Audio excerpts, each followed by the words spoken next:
Hello, everyone. Good afternoon, and to some of you, good morning still, and to others, good evening, and thanks for sharing your dinner with us today. My name is Ken Kyc. I'm the Head of Operational and Technology Risk Supervision at the Dubai Financial Services Authority. Welcome to day one of RegTech Live, Driving Innovation Through Compliance. Today will be a mix of presentations, demonstrations, and discussions, and I'll be your guide throughout the session. We're going to start off with some opening remarks today from the Dfsa. We'll then hear a keynote speaker on the developments in innovation. We'll then move into a demonstration session where you'll hear from 4 different solution providers that provide eKYC and digital onboarding solutions. We'll then have a panel discussion on eKYC and digital onboarding from a regulatory and a business side perspective. And then we'll finish up with a few closing remarks from the Dfsa. There will be opportunities for you throughout the session to ask questions. If you have a question, you can type it in where you see the question mark. It should be on the right-hand side of your screen. If you're on a mobile device, that question mark will be in the tray at the lower edge of your screen. There's 600 people registered for the event, so we won't be able to get to everyone's question, but we will do our best to get through to as many questions as we can. Many of them may be answered privately. Those that we believe have a broad interest to the broader group, we will read those out as we're able to do that. We're going to run for 2.5 hours straight through today. There won't be a break, so if you need to excuse yourself, please do so. We won't be offended. We won't actually even be able to see you do it. So you're welcome. Get a snack. Welcome to get up, get a snack and a drink. Please make yourself comfortable. That's our summary for the day. I'm not going to take up any more of your time. There are far more important people queued up behind me ready to speak to you. So to get us started with some opening remarks, I'm going to invite Brian Starwalt. He is the Chief Executive of the Dfsa to give you some opening remarks. Brian, I'll hand the floor over to you. Great.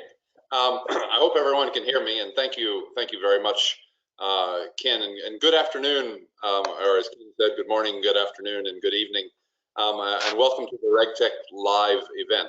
I want to thank everyone really for making the time to join us today. I'm sorry that we're not able to meet in person, but also very happy that we can host an event through this venue that brings us together in a larger audience than we would have normally had in an auditorium. So there is a silver lining to today's event. As you can see from my background behind my head, we have begun a gradual return to our offices at the Dfsa. The Dubai government began reopening their offices and processes this week, and I'm a live example of the return to the office. We are returning gradually. We are returning safely with the health and safety of our staff at heart, but we will move forward on this together. Until we are able to hold an in-person meeting again, events like this are a fantastic way for all of us to bridge the gap, stay connected, and keep moving forward.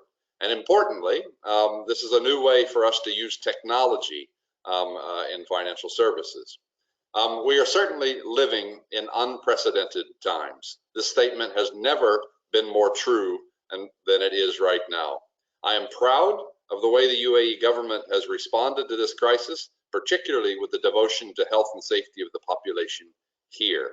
And in many ways, through their devotion to technological advances in the healthcare industry. As this crisis is unprecedented, so is the necessary response. I am also amazed at the operational resilience that we have seen in moving financial services to a remote working environment. Where we once asked, how many people should we allow to work from home? We are now asking, how many people do we need to work in the office? Remote working is a permanent part of our future work environment, but teams still form better and function better in person. We will not be a fully remote organization in the future, but it will be part of our future work environment. Over the course of many years, many say since the start of the invention of the ATM card, technology has changed the way financial institutions offer their services. This trend has also brought about changes in compliance and changes in the way regulators supervise financial institutions. And this trend this trend has accelerated beyond anyone's expectations this year. The pandemic has demanded that financial institutions and their regulators hyper-accelerate their digital transformation. The Dfsa is proud to be a leader in this movement. We too have had to make significant and necessary changes to ensure that we continue to be effective in meeting our regulatory objectives. We've moved quickly to understand what impact the current events are having on financial institutions and to understand where we need to adjust regulatory requirements in order to enable financial institutions to adopt new technologies. We are balancing this against maintaining appropriate protections for clients and markets. And it's an important point, I think, in that we embrace FinTech and RegTech as part of the future of finance.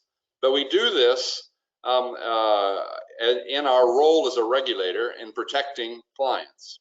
Being agile and being flexible as a regulator does not mean ignoring our principles. Competing on lack of regulation is a path toward disaster. We've learned that from the past. Short-term gain of innovation will be long-term pain if not done properly. And events like this will ensure that we're moving along the lines of proper implementation. In the post-financial crisis years, financial institutions engaged in digital transformation because they chose to. This choice was about increasing operational and market efficiency and enhancing the customer experience, all to remain competitive against traditional competitors and against the new competitors from the FinTech world. In 2020, financial institutions are not engaging in digital transformation because they chose to, they're engaging because they must. Operational resilience has become a new competitive landscape. Institutions that are not keeping up with technological advances today are fast on their way to becoming institutions of yesterday. As an example of rapid change, on the 5th of May, the Dfsa, along with the Central Bank of the UAE, the FSRA of ADGM, the Securities and Commodities Authority, the Insurance Authority, the Ministry of Justice, and the Ministry of Economy issued joint guidance on the treatment of financial crime risks and obligations in the UAE in the context of the COVID-19 crisis. This is not only important as all regulators in the UAE work together for a common goal, but also the purpose of the joint guidance was to encourage financial institutions to use technology to assist with the collection and verification of customer identity. In short, we encourage firms to use digital identity solutions. In the joint guidance, we also encourage firms to pay careful attention to transactions and to look for new patterns of suspicious behavior amongst the new normal we find ourselves now in. Although technology brings enormous potential benefits to the delivery of financial services and the reduction of risk in financial services, it also brings new risks that we have to consider. In a recent study conducted by FinScan Consulting Services, just released in May, the top challenge during the pandemic is the need to work from home while lacking the proper technology and access to internal IT systems required to support this working protocol. In addition, many organizations felt that their exposure to risk increased as their normal compliance controls have been compromised due to remote working conditions. Inadequate IT support for remote access, lack of proper due diligence on new business opportunities, and the speed in which the organizations had to adjust to the new normal. These are all areas that concern us as well. The majority of respondents to this study also expected criminal activity would rise during this environment. Indeed, the world has seen a marked increase in phishing attempts and cyber attacks very recently. Working from home, for example, affects an institution's cyber risks through increased exposure to remote networks and increases in electronic communication between staff and between staff and their clients. Working from home can distance client-facing staff from the watchful eye of compliance, and the isolation that can result from continued working from home can erode the positive intercompany culture and values that companies reinforce through traditional staff engagement. And finally, restrictions on movement made it more difficult to have face-to-face engagement with prospective clients to verify their identity, their place of residence, their place of business, and generally to apply the human element of AML and financial crime risk that a client may present to an institution. Most importantly, the respondents to this study mentioned above highlighted that digitalization of compliance functions is one of the key areas of improvement needed to better prepare for the future of finance. And that is precisely what brings us here today with this remarkable group of speakers and panelists that we have assembled for this very timely event. The DFSA wants to be at the forefront of the future of finance, and the DIFC is ready to provide that environment for you to join. We join closely with the DIFC on this area of future strategy and development, and we look forward to being an integral cog in the future of Dubai. I never underestimate the entrepreneurial spirit of Dubai, and nowhere is entrepreneurial spirit more alive than in RegTech solutions. I also have no doubt that innovation and technology will be critical to our emergence from the COVID-19 era. A change is certainly not easy, and it raises many questions. What technologies are available? What technologies best fit my organization? And probably the most important question on the minds of senior management at every financial institution is, what are the regulators' views of different technologies? This event is about regulatory compliance technology, where it is today, where it is going, and what the regulatory considerations are. The purpose of these 2 days is to generate awareness of available technologies, to demonstrate the DFSA's and the DIFC's support for development and implementation of regulatory technologies. Today's event will focus on digital onboarding. You will hear from industry experts. You'll see several demonstrations of digital onboarding solutions. Tomorrow's event will focus on transaction monitoring and more broadly on regulatory compliance. You'll hear trends in the adoption of technology and regulatory compliance and see demonstrations from providers of transaction monitoring solutions. Our intent is not to promote any single vendor or technology. Rather, our intention is to make you aware of what is available and to promote the consideration of technologies that you'll hear over the 2 days. I'm going to leave you with one final set of thoughts. The market often accuses regulators of being resistant to change. I do not think that is true today, and I know that is not true of the DFSA. Regulators have the difficult job of taking an objective approach to technology. We are not here to eliminate risk. I cannot emphasize that enough. With full support, and we fully support and encourage the use of technology in the delivery of financial services, as well as in the risk management of those services and in the maintenance of regulatory compliance. But, and there's always a but, we do not encourage or support any innovation that comes at the expense of client protections, market integrity, or financial stability. While our regulatory requirements may be more flexible and adaptive to support new technology, our regulatory objectives are not flexible, and they do not adapt to new technology. Technologies may change our role, but our objectives remain the same. And those are protecting direct and indirect users of financial services, balancing fairness, transparency, and efficiency in the market, maintaining financial stability, and protecting the reputation of the financial services industry. Managing all these objectives takes some juggling. Fortunately, we like to juggle, and we are willing to listen. It is through industry engagement just like this that we develop our regulatory understanding of available and emerging technologies. We may be a seemingly cynical group of people, but we're not that cynical. We actually get paid for having a glass half empty view of the world. We look at activities in which a financial institution engages and we ask what could go wrong. If it does go wrong, what will be the harm to the consumers, the market, and the reputation of the center, and particularly of financial stability? It is through that lens that we approach all new financial services technologies. It's not a lens of resistance, it's a lens of caution and concern against those regulatory objectives. So I thank you very much for listening to me today. And I'm now going to turn over to our keynote speaker from Onfido. So I'd like to introduce to you Mr. Hussein Kasai. He's the co-founder and CEO of Onfido. Onfido was founded in 2012 to help businesses digitally onboard users by verifying any government ID and comparing it with a person's facial biometrics. Hussein is a World Economic Forum tech pioneer, a Forbes contributor, a Forbes 30 Under 30 member.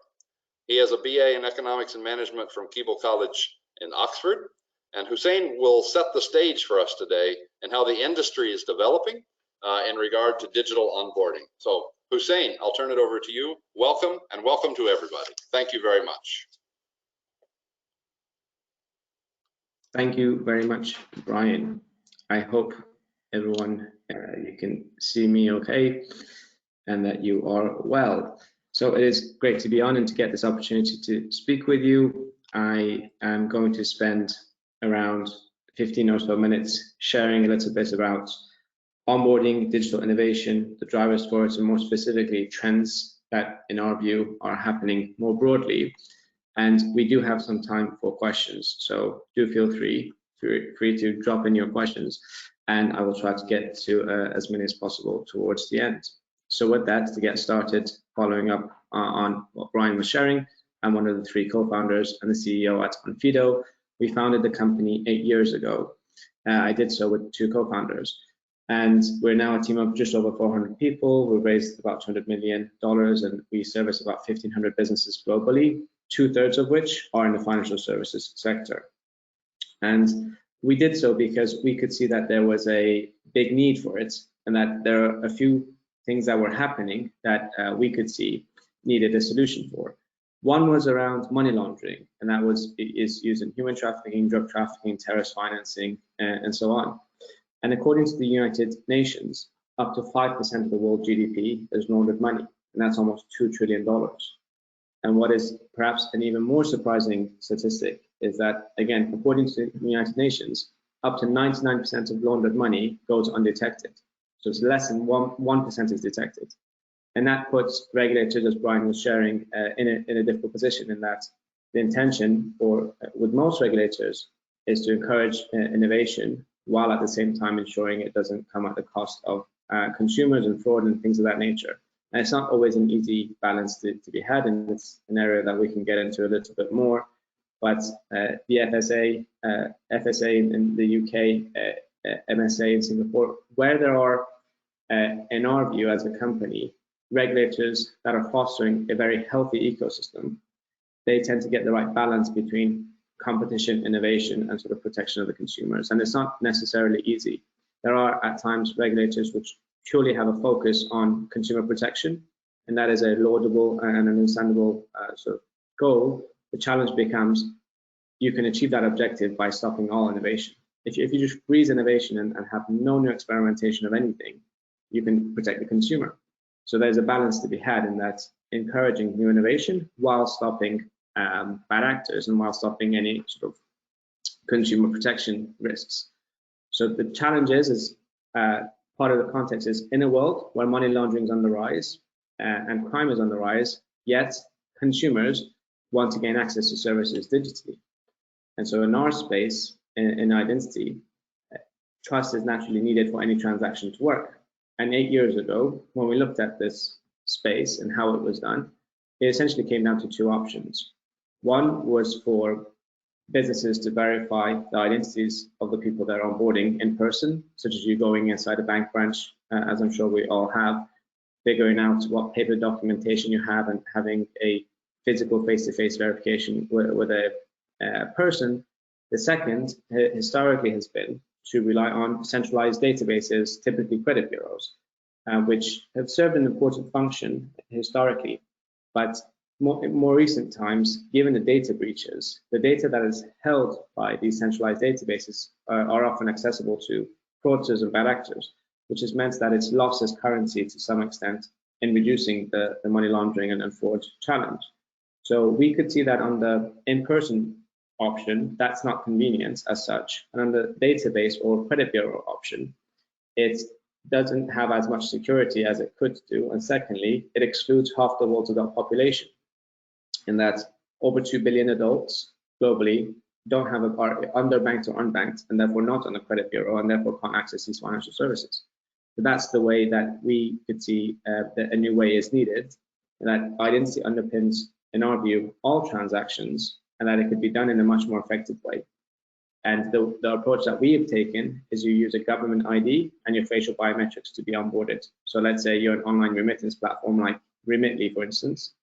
As you're onboarding individuals at the point of registration, whether it's on an app or a browser, the individual is asked to take a photo of their government ID, like a driving license, and a short selfie video. And then behind the scenes, we're using machine learning to verify it's a genuine ID and that the face matches the photo. And there'll be a presentation a little bit later today to just show how the technology works on that front. But the approach is to get the best of all worlds, and that's it's much more convenient than going for a face-to-face in-branch experience. And in parallel, it's much more secure than centralized databases because it's harder for fraudsters to cheat your government ID and your facial biometrics. And thirdly, the intention is to give access to more people so that you're not restricted to only those who have access to a physical branch or that are on a credit bureau, but anyone in the world, as long as they have a government ID and a camera-enabled device, can be onboarded. So the different technological building blocks came together to make that happen. And that in part leads me on to the points around trends. So we have seen in the last 5-10 years and longer, the rise of a new digital economy. And most organizations globally have a digital growth plan. So if we were to take a look at some of the key fintech trends and how these all are connected, the first one in sort of our view is the user experience fundamentally. And this started, I would say, perhaps 20 years ago. What led to the biggest drive for the user experience at first were some websites, specifically MySpace and sort of more recently or later it was Facebook, where consumers started getting used to a user interface friendly approach. And that became the norm to them, especially with millennials and the smartphone generation. Most of the smartphone generation from the age of 10, they're used to iPhones or smartphones, and they're used to interfaces that are very much user friendly. So when it turned around 5 years ago to financial services, the first wave of fintechs, especially on the online banking side, they sort of could see that the traditional mainstream banking experience is mostly reliant on older technologies, and that the smartphone generation in particular, as they are looking to consume financial services, they are much more used to and prefer and are more digitally native, and so they prefer a stronger experience. And the building blocks suddenly became available to make that happen. Those building blocks include smartphones becoming a lot more accessible, internet connectivity improving, making it possible for a small company to offer financial services. For instance, having specific licenses just for payments or just for remittance. You don't need a full banking license to be able to offer those. Or servers becoming a lot more accessible and affordable so that a small company could actually, without needing too much financial capital to get started. And naturally, the role that we played, where we become relevant, is as a digitally native or purely online business, such as an online bank, you need to be able to verify that the people you are onboarding, they are who they claim to be, and to do so in a secure, scalable, and trusted way. And that's how the two are connected. So us as a RegTech, as we started to grow, we started to help more and more online businesses onboard people digitally in a user-friendly way and securely. And at the same time, the fintech rise had a strong need for that. And so the rise of the RegTechs and the rise of the fintechs are connected in the sense that fintechs are looking to scale, but in a lean way, and RegTechs are translating what the regulators require, but enabling that to be done in a scalable way. And that's how the two come together. And that's what's given to the rise of the first fintech wave, in our view, being specifically the user experience one. And as we've seen in more recent times, mainstream banks and other financial institutions have learned from that and are starting to adopt those best practices, so that it's in some ways a win-win. Consumers are better off. Now they are getting a better user experience. There's a whole wave of fintechs that are new businesses and innovative that have started, and you have the mainstream banks that are innovating and learning a bit more about how to cater to the new customer base. And the regulators in the middle of all of this, they saw the need for change and how new technological building blocks are enabling change, and having this approach of collaboration has helped make sure it's done in a healthy way to make it a win-win. Second is the underserviced and underserved specifically. So as I mentioned, the older technologies had this challenge of not being able to cater to those who are underbanked and unbanked. And this became an issue mostly of customer acquisition cost. The mainstream bank would like to offer their services to as many people as possible. The challenge is that if someone has a very low spending potential, then if it's going to cost the bank $20 to onboard that individual, then they would only be able to offer their services to the upper ends of the pyramid. Whereas fintechs came in a very lean way and significantly lowered their costs to be able to offer their services. And therefore that made it possible for them to offer their services to the bottom of the pyramid. If you consider a online bank like Monzo, who publish their sort of statistics and research and so on, compared to a typical $400 cost for an annual sort of running an account, if they're reducing it to sub $100, that actually means it's a lot more economically viable to be able to offer their services to the bottom of the pyramid. And equally, it's not just financial services in the banking sense, it's also microloans and a whole host of other things that we've seen as a result of those who are underserviced and underserved being able to gain access to services. And if there's a third trend to cover in a relatively short time that we have, in all likelihood, it's going to evolve into a more personalized experience. And this has been a long time coming, and we already have a great extent of personalization in a range of different things. But as the consumer focus intensifies, it seems as though that the part of the next natural trend is likely to be get organizations and fintechs getting to be able to, in a scalable way, know the individual needs much more effectively and be able to offer the best services to them, whether that is from a robo-advisory side, from a lending perspective, and so on and so forth. So the greater the data that there is, the more ability a consumer can be given sort of services that are tailor-made to them.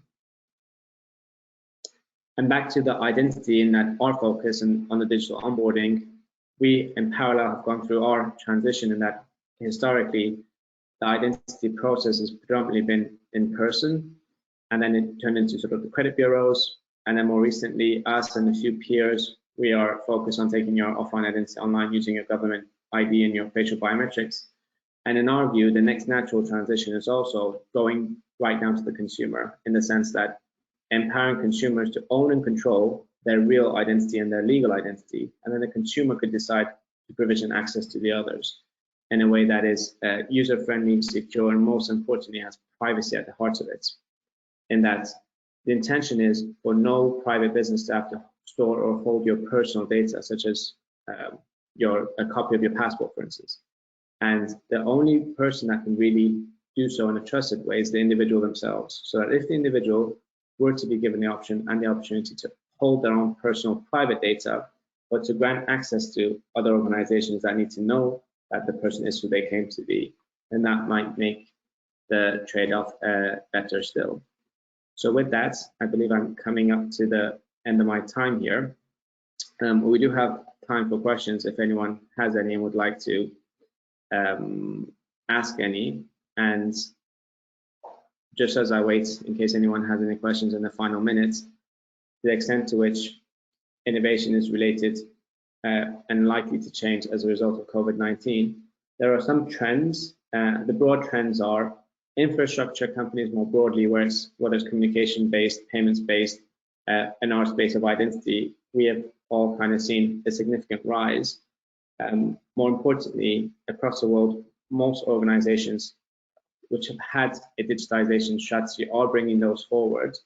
And some pockets that we are seeing as far as different industries specifically go, the activity seems to be that cashless societies are going to become more common, especially in emerging markets, where it's kind of, there's now an additional hygiene and virus risk that comes with touching IDs, not just IDs, but paper-based money, and therefore digitization is going to increase.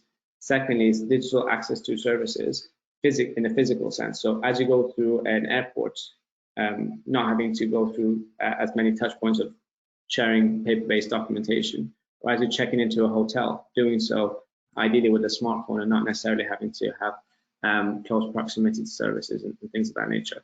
So I have a few questions that have come in.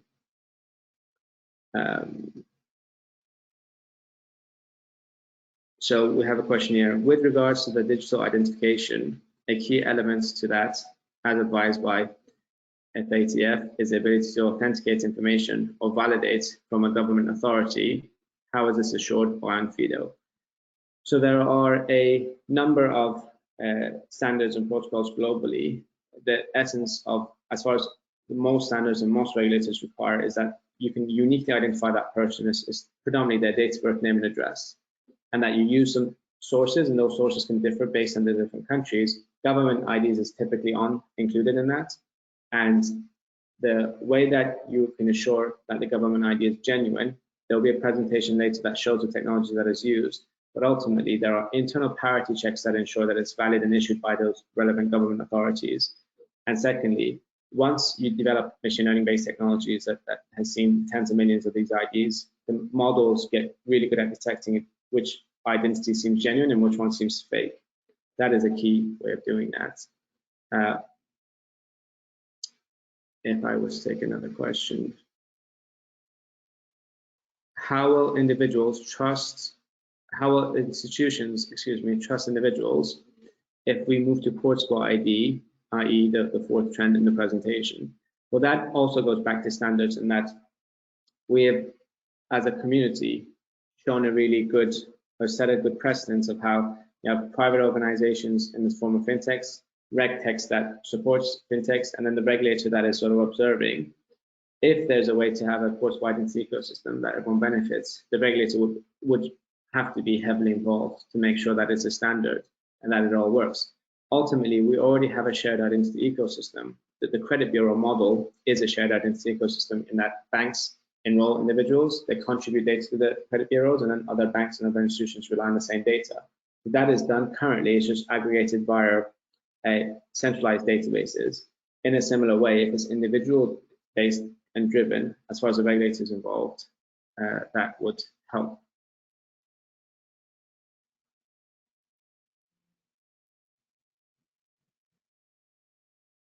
How does the regulator view the new identity KYC certification possibilities? Are we on the same page?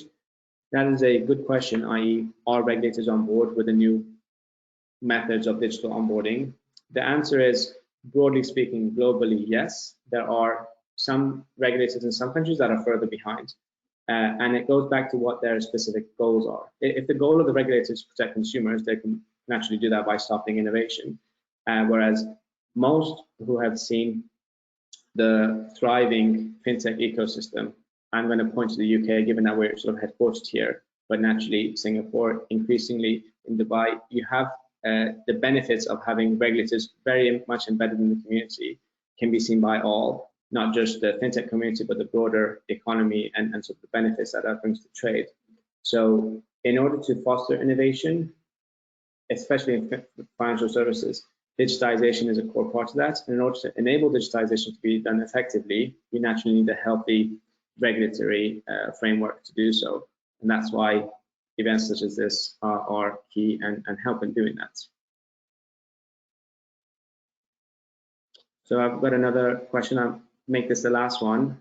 How has my experience been as a company at Onfido in developing countries? What proportion of our business comes from developing countries? So by developing, we're specifically talking about emerging markets. I would say probably 20%, a fifth of the volumes that we see are from emerging markets. And so we have clients that are headquartered in 64 countries. Some of these clients are very small, but we go out of our way and we have a focus around not necessarily picking a select number of countries, but also there's the very much the long tail and in emerging markets as well, given that the more IDs that our machine learning models get, the more sophisticated they become and they help all of the clients. It's essentially our model. And as for how the experience has been, it's been naturally a good one. That the finer nuances and differences are what inhibits us or enables us, in part firstly is how many in that country have a government ID and have a good government ID. So the Aadhaar card scheme in India, for instance, has brought 1 billion people online in the last decade, which is naturally great, and there are more initiatives like that. So there are still 1.1 billion people in the world that don't have any form of documentation. There is a United Nations Sustainable Development Goal 16.9 to help everyone in the world have a physical identification card by the year 2030, which will help more. That's identification is one part of it. The second one is camera phone qualities, and that's improved. As long as it's greater than 2 megapixels, that's great. And as we know, globally, smartphone penetration is on the rise. If there's a third and last one, it is around internet connectivity. And again, that is improving across the world. So all these trends tend to help. So with that, I want to thank you all. I'll stay here and I'll respond to some of the questions I didn't get around to on the chat. And I shall pass back on to the next presenter. Thank you. Hussein, thank you very much for those insights. And as a regulator, I just want to thank you for mentioning the term, the word regulator in the same sentence as saw the need for change and win-win situation. It's not often we get included in the concept of win-win. Before we move on to the next session, we're going to post a couple of poll questions for you. If you could answer these for us, they'll be up for about 30 seconds each. The first one is, does your business engage in digital onboarding? The next question that you'll see is going to be, how important is digital onboarding to your business? So while you're answering those, I'll explain what the next session is going to be. So coming up next, we have invited 4 providers of digital onboarding and eKYC solutions to demonstrate their solutions to you. They're certainly not the only providers in the market. We reached out to some of your peers, some of you who are listening today, and we asked first, what types of RegTech solution providers would you like to hear from? What solutions are you interested in? And then second, what are some of the names of some of the providers that you would like to hear from? So from those discussions, the 4 providers today were invited to and given the opportunity to present. Tomorrow you'll hear from 4 different providers with different types of solutions in a different regulatory compliance fashion. So the demonstrators that we have today, the 4 of them that we'll be presenting, Onfido you'll hear up first. Then after Onfido will be Fenergo, Azakaw, and Norblock. Each of the presenters will have 15 minutes to demonstrate their solution. Within that 15 minutes, they'll also have some time for questions, so please submit them if you have them. They'll answer them throughout the session or hold them off to the end. And when they're finished, if they don't get to all the questions, they will be able to continue to respond to you from behind the scenes. One thing I need to let you know before we begin this, we do have a disclaimer that I have to give to everyone, and I'll put that on the screen for just a moment.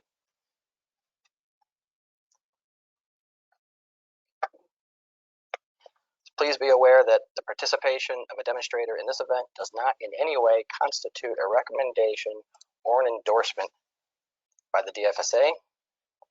The Dfsa is not responsible on any basis whatsoever for information presented by demonstrators and has not reviewed or verified that information. So it's very important to note that we have not selected 4 that we think are the premier vendors that anyone should be using. We've reached out to the industry and we're given these names and we're giving them a platform to introduce themselves to you and for you to be aware of them. So with that, I'll introduce the first demonstrator, and we're back to Onfido. This time it will be Jimena Diaz. She is the VP for the Southern Europe, Middle East, and Africa region for Onfido. So, Jimena, over to you. Hi, thank you very much. Thank you for the invitation, and thank you for all. I hope you can see my screen right now. Yes, I think so. So I hope everyone is okay and safe. So you heard the keynote from our CEO Hussein Kasai. Now I'm going to enter a little bit more in detail on what Onfido does and do a demonstration by a video. So let's go to the presentation. an overview on Hussein talk a little bit about it, but we have a great leadership team with Hussein and Iman, about the three founders of this company, but also a number of people coming from different backgrounds, fintech like PayPal, myself, or David Clark, our CFO, or Bain, Sonny, ForgeRock, coming more from the identity space. We are a team of 400 people around 9 offices around the world, which is quite big. We have people based in Europe, in the US, in New Delhi, in Asia, and addressing every different continent. On my side, as said, I'm the VP of CEMEA, which is Southern Europe, Middle East, and Africa, based in Paris. And normally traveling, but not now, as obviously as everyone, all of us around the world due to the COVID-19 period. So where are we? What is the next transformation? As Hussein explained it, we're going from the in-person identity to the identity 1.0, which was credit bureaus in the 20th century, and now to the identity verification before getting into the portable identity, where everyone will be able to have his own identity.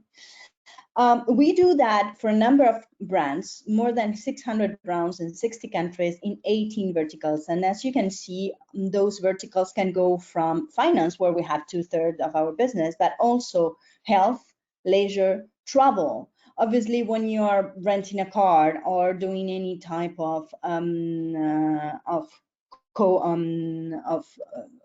car sharing, you need to make sure that the people that are driving those cars have a proper driving license. In the same way that when you're opening an account, you need to make sure that people have the and are the right person to open that account with their ID.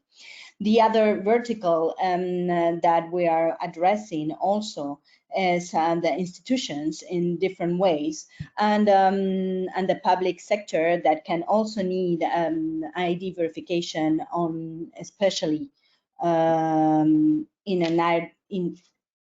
this period where all the onboarding is doing online. Sorry. How do we do that? First of all, we check that we have a genuine ID, and we check that based on the photograph of the ID, front and back when it's needed, and or just front when we're talking about a passport.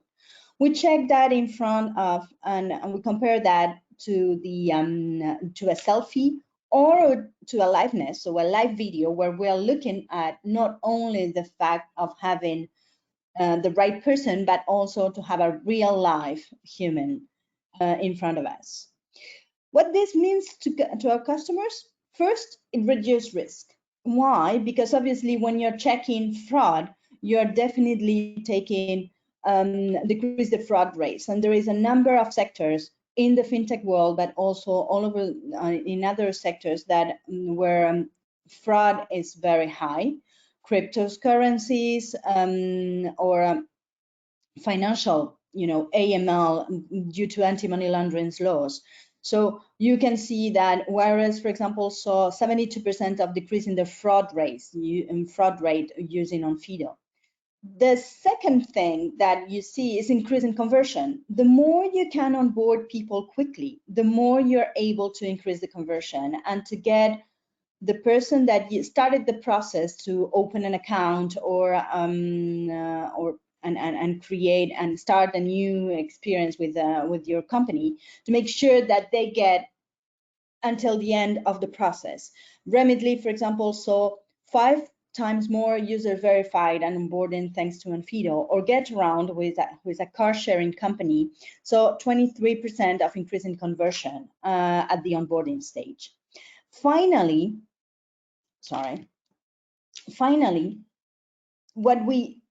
what is definitely one of the things that Onfido can allow our customers to do is scale globally. We are able to manage 4,500 documents all over the world, here meaning different type of documents and different generations of documents between sometimes paper documents to more to card documents. And we do that in 196 countries. Revolut, for example, was allowed to onboard users from 168 different countries in just 1 month.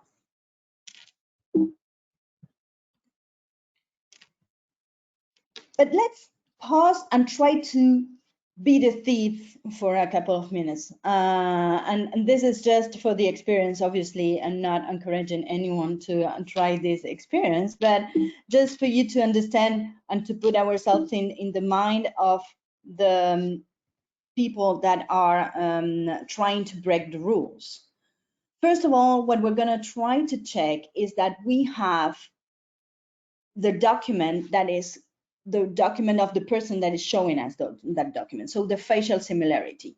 Fraudsters will always try to take a real document and compare it to another picture, a picture of themselves. The second case is, do we have, and for that, what they're gonna do is they're gonna try to show us the picture of a picture, the picture of another document, or the picture of a phone.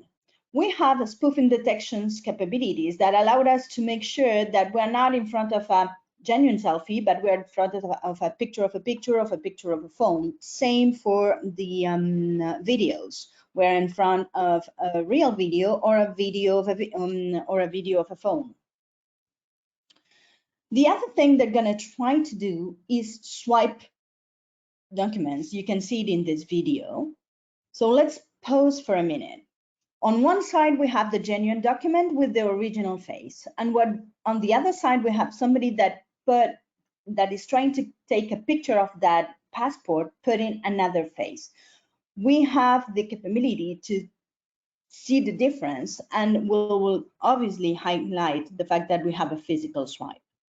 The other thing that a fraudster would try to do is try to put a kind of mask in order to be able to do the video instead of the real owner of the document. You know, on internet, unfortunately, you can find those kind of masks quite easily. So for that, the liveness detection, which is really used by a lot of our fintechs and a lot of banks, will allow us to check that we're not in front of any impersonation and any usage of masks. The fact that we are going to ask people to give us 3 digits plus turn the head. This is a combination that is going to change every time he's trying to do the video, which give us 4,000 different combinations, and obviously it's much more difficult to fraud, and is going to allow us to see, well, this is not a super real mask, but it's going to allow us to see if somebody has a mask, because we're going to check on a number of elements.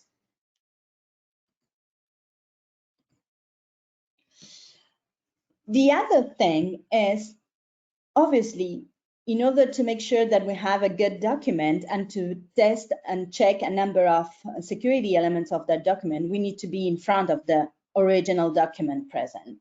And as you can see it in this video, and if we pause it, we have on one side the physical document, the real document, and on the other side, we're going to have a photo of a print or a photo of a screen, which we're definitely going to flag as potential frauds.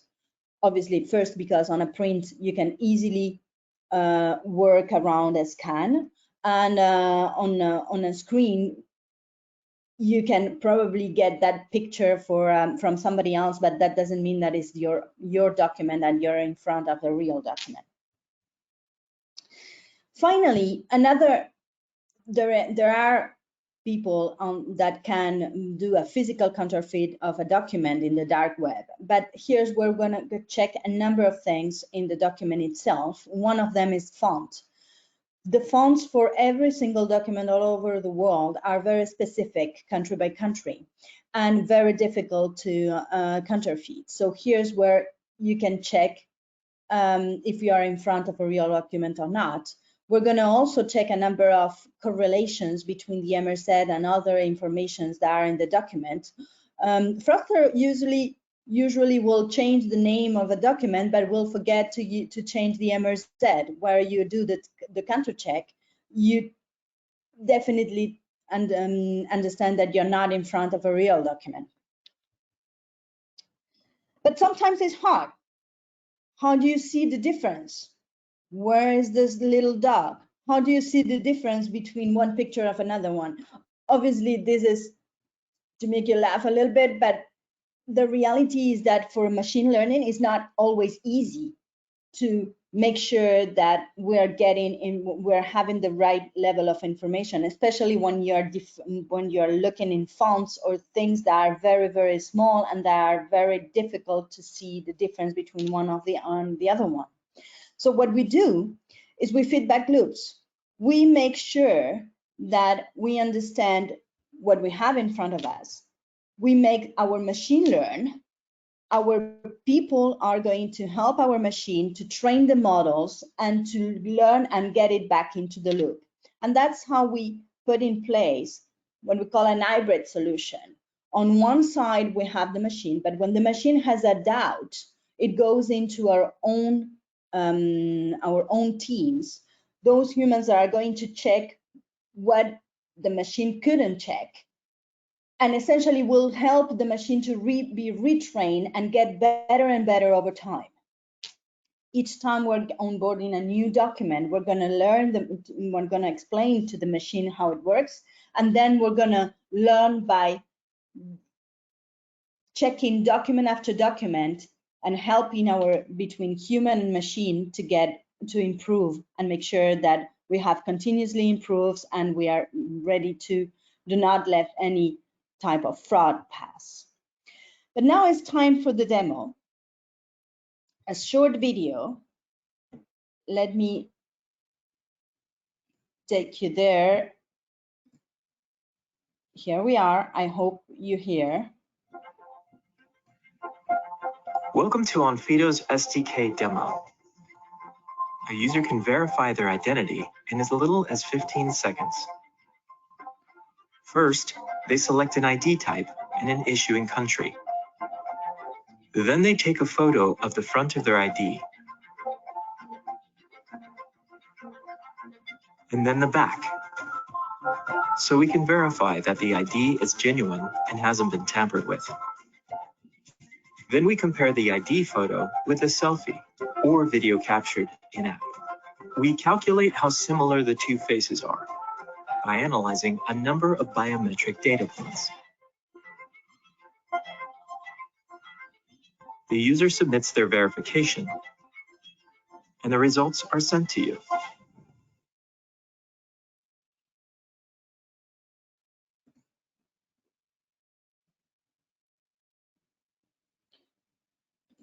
Thank you very much.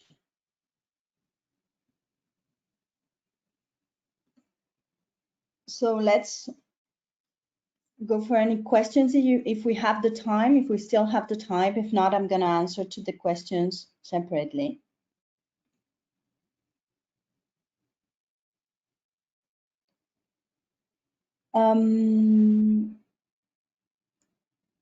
So do I have the time for a couple of questions, or should we go to the next presenter?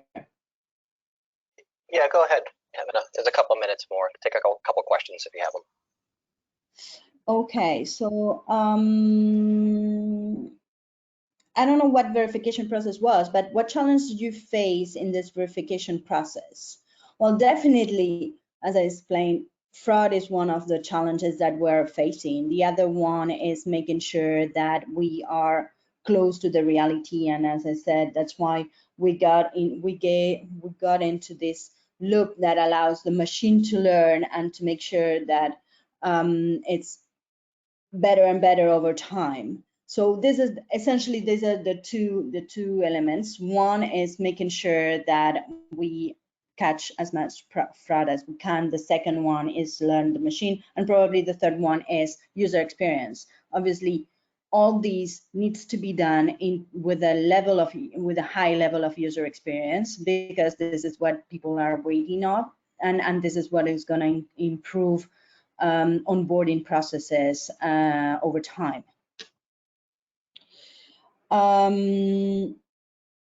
So let me see another one. Are some, I don't see everyone. What is this one? So how do you check that international and local ID is genuine? So we compare that to the standards. Each document has a standard or in the system. So you know, we know how any type of passport or document ID should look like, and we compare that to that, and we train the system to be to make sure that he's looking at the right type of document. So Simon, if you've got one more question, go ahead and take that one, and then we can come back to some more toward the end. One last one. Where potential clients are entities as opposed to natural person, can Onfido verify the authenticity of corporate documents? So we concentrate ourselves in ID documents that have been issued by governments and are standards. When in terms of B2B, what we do essentially is to check the ID of the owner of the company, but we don't do the documents that are the kind of paper documents that don't have any particular security features for a B2B. So essentially, we're concentrating ourselves in the ID of the owner of a company or of an individual. Thank you very much. Okay. Great. Thank you very much for that, Emina. Now I want to move to our next demonstration. I'll invite up our next speaker.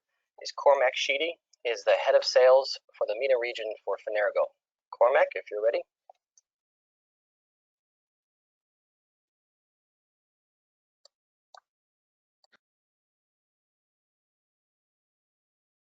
Good afternoon, Ken. Just checking you can see my screen. Delighted to be here. First of all, thank you to the Dfsa and to Difsa for the invitation this afternoon. My name is Cormac Sheedy. I'm the head of sales here at MENA for Fenergo. We're based in Difsa. We're in Emirates Financial Tower, and we've been licensed by the Dfsa just over a year ago. And I'd like to talk to you about Fenergo this afternoon, give you a bit of background on the company, on our DNA, and also then give you a very quick demo on the Fenergo system. So at Fenergo, we spend a lot of our time talking to very senior individuals in financial institutions like many of yourselves. And the same things keep cropping up when we talk to them.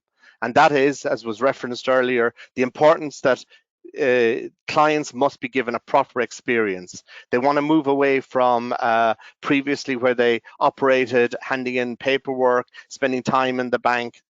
They're too busy. They live busy lives. They're looking for a high-tech, high-touch relationship with their bank. You heard from Brian earlier talking about the regulatory increased compliance. And the banks tell us that while all this is going on, there is increased pressure on them to provide better KYC, to keep their regulations up to date, to make sure that all the AML checks and sanctions are correct, and making sure in some cases that the tax rules are also in place. And this is happening at a time when the time for them to onboard clients is taking longer. So when we talk to these institutions, they tell us that it's a number of things, in fact, that are keeping them awake at night. It's never just one thing. It's 4 or 5 of these things that we call a perfect storm. And I hope today, when we touch on some of these points, that it resonates with you, and you can see how the Fenergo solution works towards helping people in situations like this. So when we look at our own business, we were founded in 2009 in Dublin, in Ireland. Many of you will recognize my Irish accent. The business started from a backdrop of after the financial crisis in Ireland, where a particular financial institution came to the gentlemen founders of the company and asked them for a solution to their issue.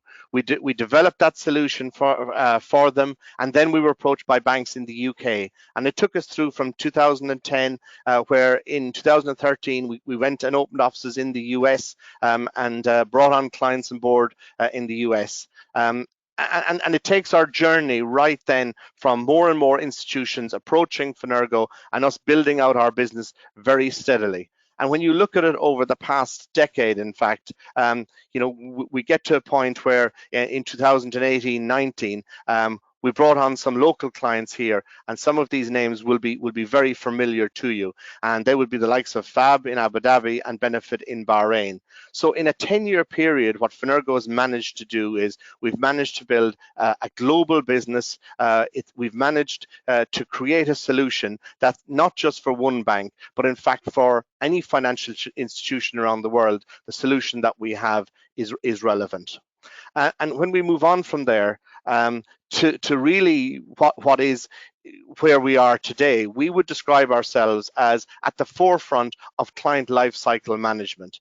And for us, client lifecycle management is the part where the client moves away from just being a prospect of the bank right to the onboarding, to the doing all the checks and balances that are needed to onboard a client, doing the AML, doing the KYC, making sure that client isn't on any sanctions list or any watch list, or maybe in this part of the world is part of being a PEP, and that's important to the bank.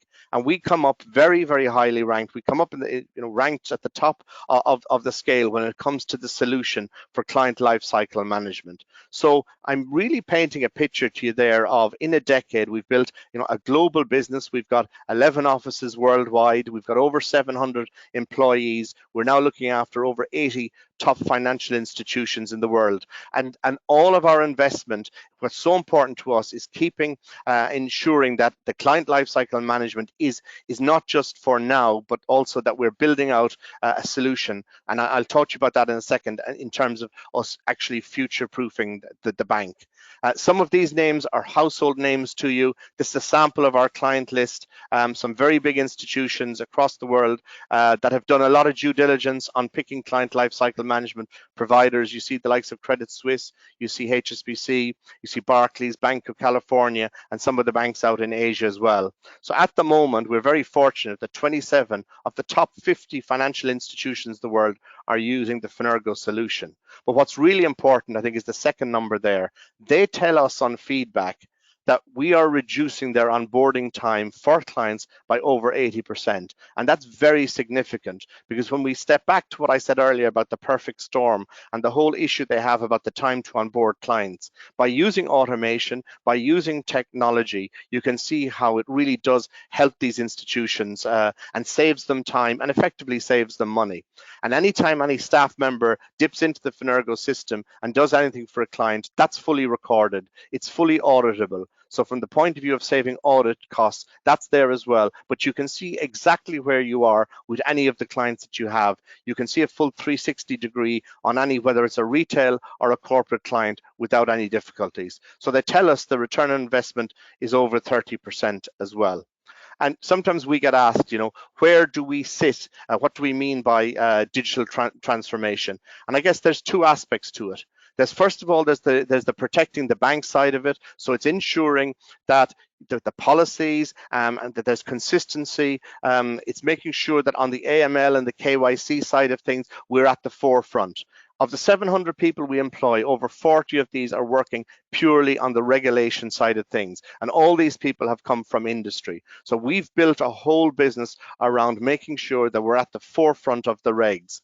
And what we say in terms of protecting a bank and a financial institution is, it's not just for today. What the Fenergo solution does is it future-proofs the bank. It makes sure that from their point of view that they are protecting against future legislation. But of course, from the customer side of things, back to what we touched on earlier, it's about giving them an enhanced experience. It's about automating their onboarding. It's about them having the ability to buy different products from the bank and doing it as seamlessly as possible. And that really resonates, because if you have a client in the bank, they may be dealing with the corporate banking side, they may be dealing with retail, they may have relationships with the bank on the investor and treasury service side of things. And they come back and they say, well, we need different documentation, we're dealing with a different part of the bank, I'm seen as a corporate client here, I'm seen as a retail client. With Fenergo, you become a unique client within the financial institution, and that enables you to keep yourself fully refreshed, fully automated, but it also enables the bank to remain fully compliant. So within those 7 or 8 minutes, I've given you an overview. What I'm going to do now is I'm going to ask the Dfsa to play you a 3-minute video on why Fenergo.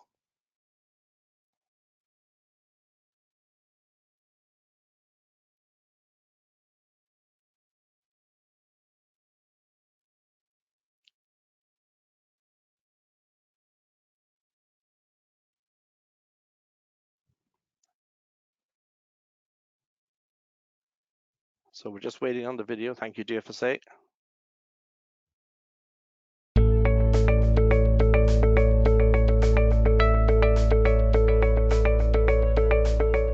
Fenergo is the #1 provider of client lifecycle management technology solutions. Our rules-driven technology helps financial institutions to onboard clients quickly and efficiently and manage compliance throughout the client lifecycle. Customer experience has become the main battleground for financial institutions, with customers demanding a truly digital banking service that delivers 24/7 convenience and real-time responses. However, most banks remain poorly joined up, with different policies, processes, and systems for each product line, customer group, and country, making it difficult to deliver a timely and seamless customer experience with a robust and cost-efficient approach to risk. Client Lifecycle Management can help. Fenergo's Client Lifecycle Management technology manages all of the complex requests in the end-to-end journey of the customer lifecycle on a single platform, from initial onboarding to ongoing management of clients and accounts, all the way to client offboarding. Fenergo CLM places your customer at the heart of the client lifecycle process and empowers your relationship managers to take more control over the onboarding process, giving them a complete picture of the customer and allowing them to track, update, and create requests. There are 3 parts to Fenergo CLM. Client Lifecycle Management Orchestration. Broader and deeper than a BPM or workflow solution, Fenergo's orchestration module comes out of the box and allows you to capture complex, cross-border requirements in a single case. The solution connects all internal stakeholders to the onboarding process, KYC and compliance, credit, legal, and operations, providing them with a single client view that enables them to onboard clients quickly, efficiently, and compliantly. Fenergo's regulatory rules engine is the regulatory backbone of your business. With an inbuilt understanding of customer, country, and product regulation in a single tool, it consumes key information about the case and customer that is used to assess the level of risk and determine the documents and data needed to satisfy those regulatory rules. All of this information is gathered into a single client or legal entity profile, which can be reused for all events throughout the customer lifecycle. Data management lies at the core of transforming the client lifecycle. Fenergo CLM centralizes all client information from internal systems. Through advanced APIs, Fenergo CLM seamlessly connects your front and middle office teams to the latest information they need from a wide range of data services in the marketplace. Together, these capabilities enable Fenergo to efficiently reuse data already gathered and automates processes by sending data directly into downstream systems. Fenergo CLM provides financial institutions with the capability to deliver on customer expectations and effectively manage risk in the digital age in a single application. And not just for today. Fenergo's active global client community of financial institutions have direct input into our regulatory and product roadmaps, helping us to keep up to date with the latest regulations, technologies, and best practices. We look forward to showing you much more about Fenergo and what we can do together. For more information, visit www.fenergo.com.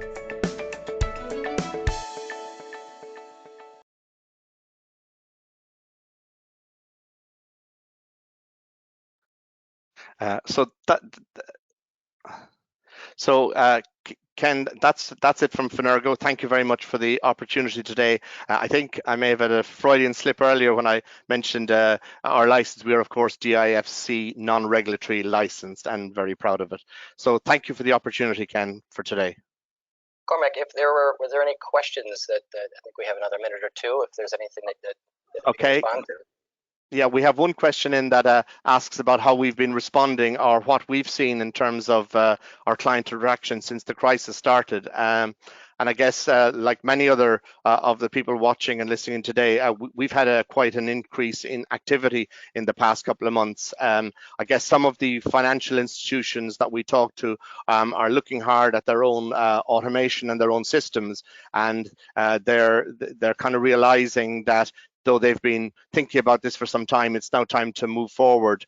And it's one thing that we've certainly seen. The inquiries have increased, and I guess time will tell how many of these want to move forward. But because this all happened so quickly, it did catch a lot of institutions on the hop. And I think they feel now is the time to, as we move out of it, is to automate and get plans in place as quickly as possible. Heaven forbid something like this were to ever happen again. Okay. All right, very good. Thank you for that, Cormac. Appreciate the time. Thank you very much indeed, Ken. All right, let me introduce the next demonstration. The next company, Jahanseb Awan. He's the founder and CEO of Azakaw. He's also the CEO of J. Awan and Partners, Azakaw's parent company.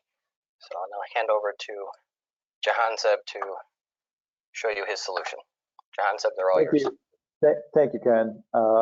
Can everybody see my screen?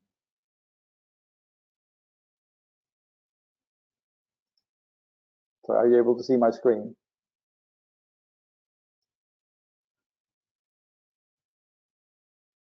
Ken, can you confirm you can see my screen? Yes, we can see your screen. Okay, fantastic. Thank you very much, Ken. I really appreciate that. We at Azakaw are very happy and delighted to be participating in this webinar. I'm going to take a couple of minutes to basically go through what our value proposition is, where we fit in, and it's very, very good to see Onfido and Fenergo leading the way here. We are a 2-year-old company based out of the UAE. We currently are in Toronto and in Karachi, and hopefully expanding further. What we saw in the market is a significant gap for small and medium-sized enterprises, financial institutions that are looking for a solution that not only caters to digital onboarding, but a complete compliance review and approval process that is important for, let's say, any Dfsa regulated company. And in that research, we decided that we are going to fulfill that gap and provide our customers with a single solution where they can have all of the aspects that they need to comply with Dfsa regulations, other regulators, regulation like the FCA, the Canadian regulator, MAS, the CMA, and so on and so forth. So in doing that, what we have found is that, and this may be not as impressive as some of the others, but we found that we've been able to reduce costs for our customers around 25%. This obviously doesn't apply if you only have one person. It's difficult to ask 3/4 of a person to come to office.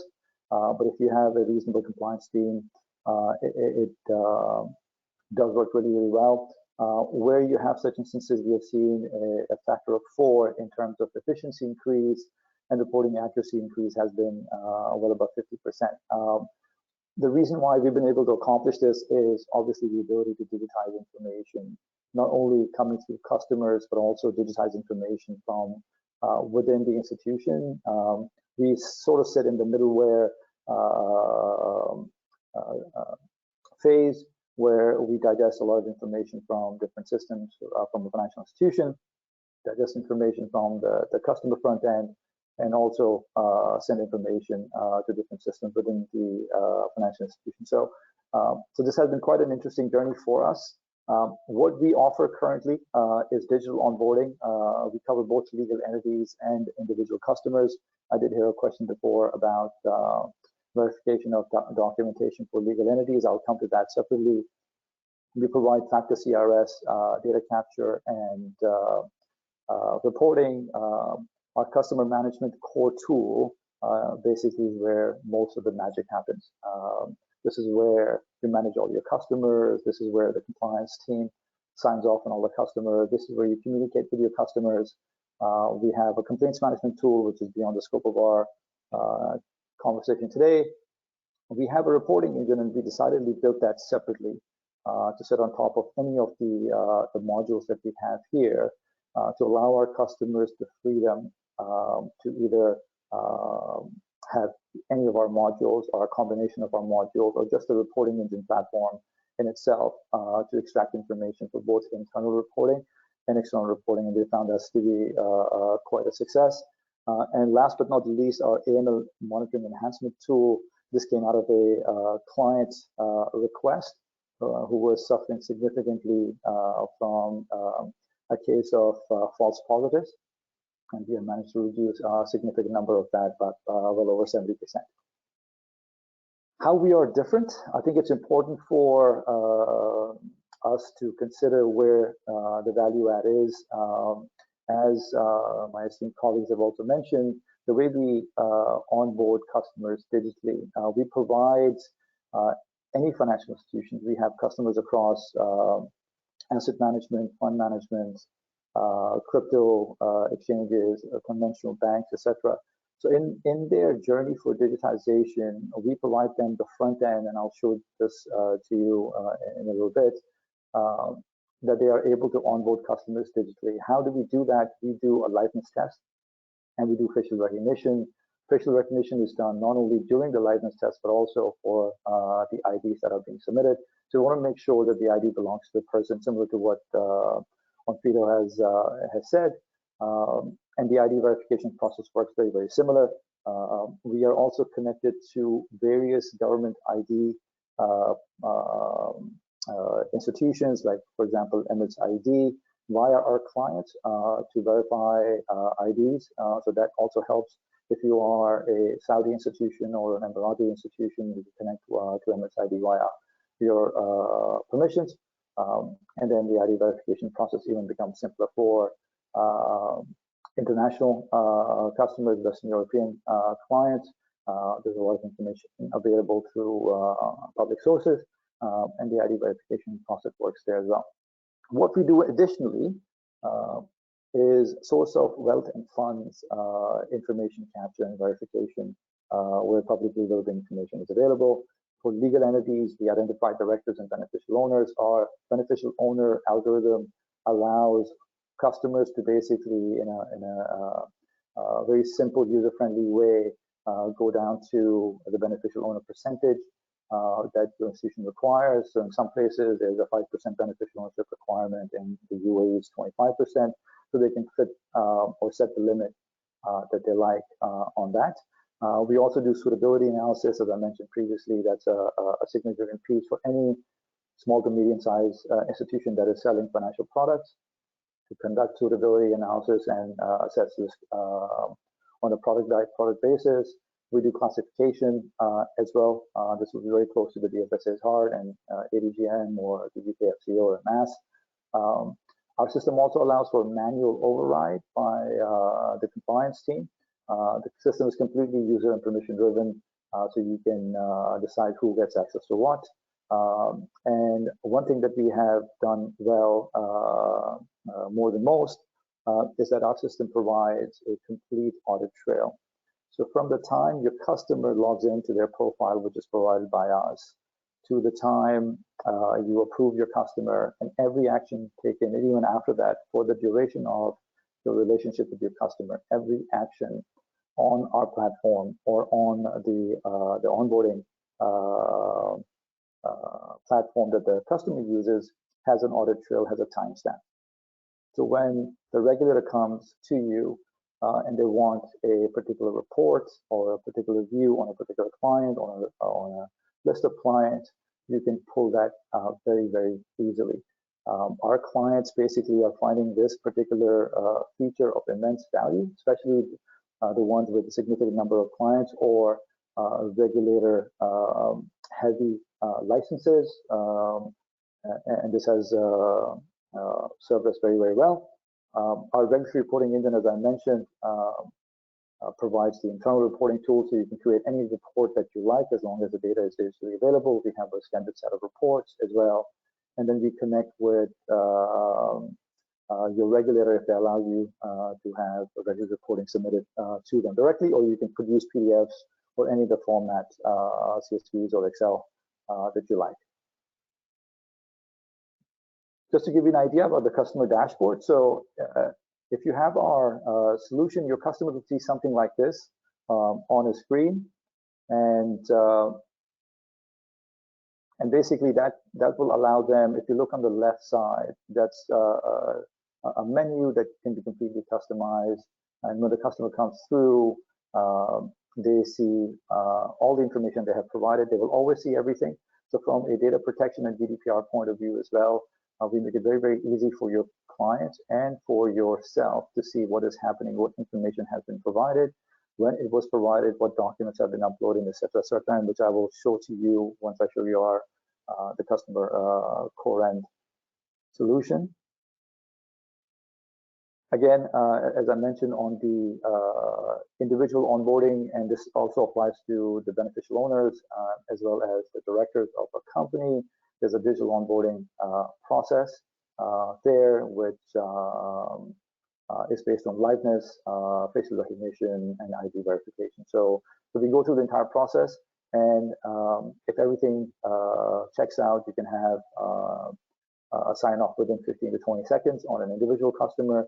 Legal entity customers can take anywhere between an hour to about a day to get signed off, depending on how much verification is required from the documentations. The real value add for our system is our client dashboard, our customer dashboard. You have the KYC dashboard here, which is again completely customizable. There are different analytics available here. We provide input in relation to customer classifications, sanction screening, exceptions that you have signed off on, how your entire customer profile changes from a risk point of view, high, medium, low, geography standpoint, suitability standpoint. Another feature of our solution is the onboarding speed, which is quite a beneficial feature. You can see on our platform in the analytics section how long does it take for you to onboard a customer, and where are the roadblocks. So if you have customers in a certain division that are taking longer than some other divisions, for example, you can identify the causes for those delays and improve your processes. So we find this also very useful. For our customers who basically take on several products that we have, there's a connectivity element between all our products. So our KYC solution is connected to our complaint solution, which is connected to our Factor CRS, to our transaction surveillance solution as well. And that allows you to digest all of the information that you may not be collecting together, and analyze that data in a way that will provide a much wider and probably more important analysis.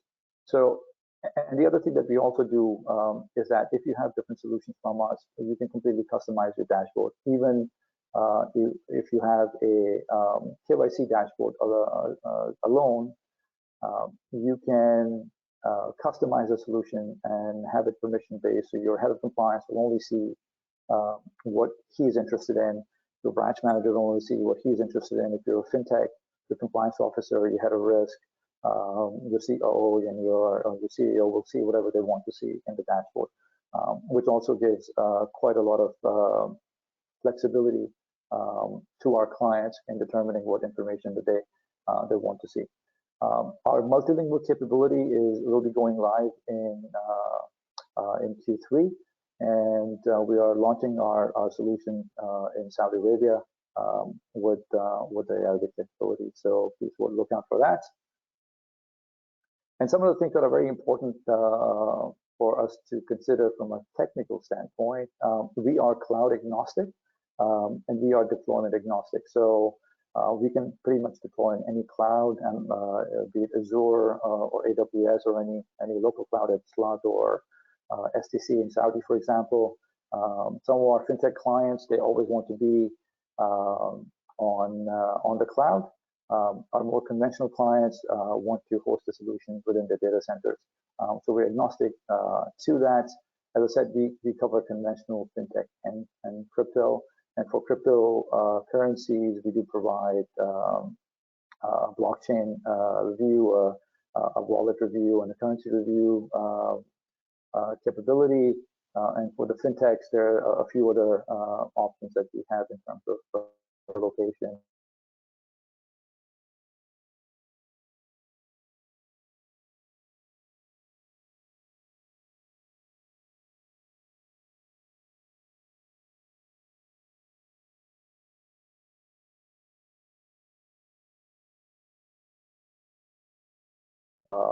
And basically sort of viable solution to become more robust in their onboarding solution and other compliance deliverables.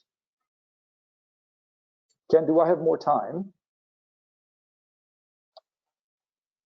Yes, you do. If you want to just repeat the last 30 seconds of what you said, I think quite a few of us, there was a glitch in the audio. Some people may have heard you, some may have not. And if you've got two questions you want to address, go ahead and do that. Sure. Sure. So basically what I was saying previously was that we are, the features of our platform are quite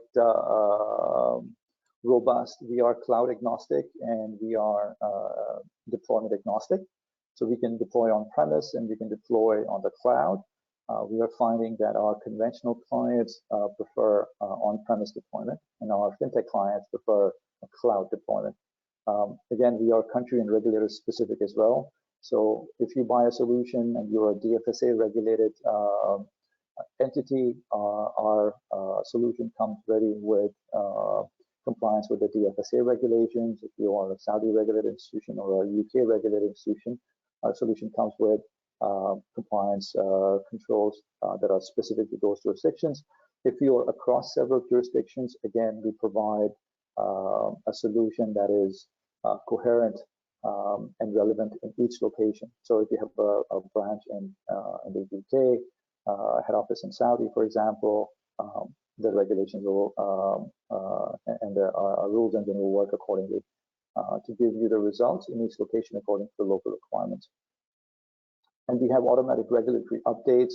Again, just to mention, we have a team of 20 compliance professionals supporting our business and supporting basically our rules engine, our interpretation of the rules, updates, etc., etc. A lot of data analytics that I've also mentioned that are available. So hopefully that gives you an idea. If I can, I would like to show you hopefully the back ends. Are you able to see my screen? Okay, can you do this in about another 60 seconds? Does that give you enough? Sure.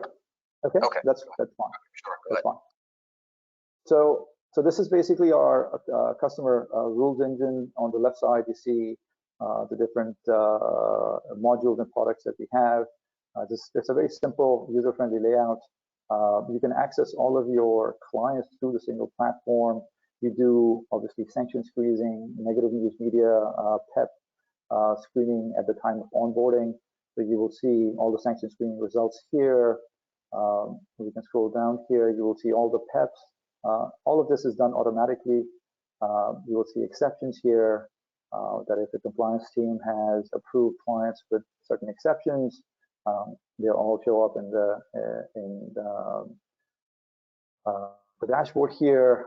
Also, all the documents. So one of the things that we do really well is the documents that you receive digitally. And when are they expiring? You can set up your notification requirement internally and to your customers through the platform.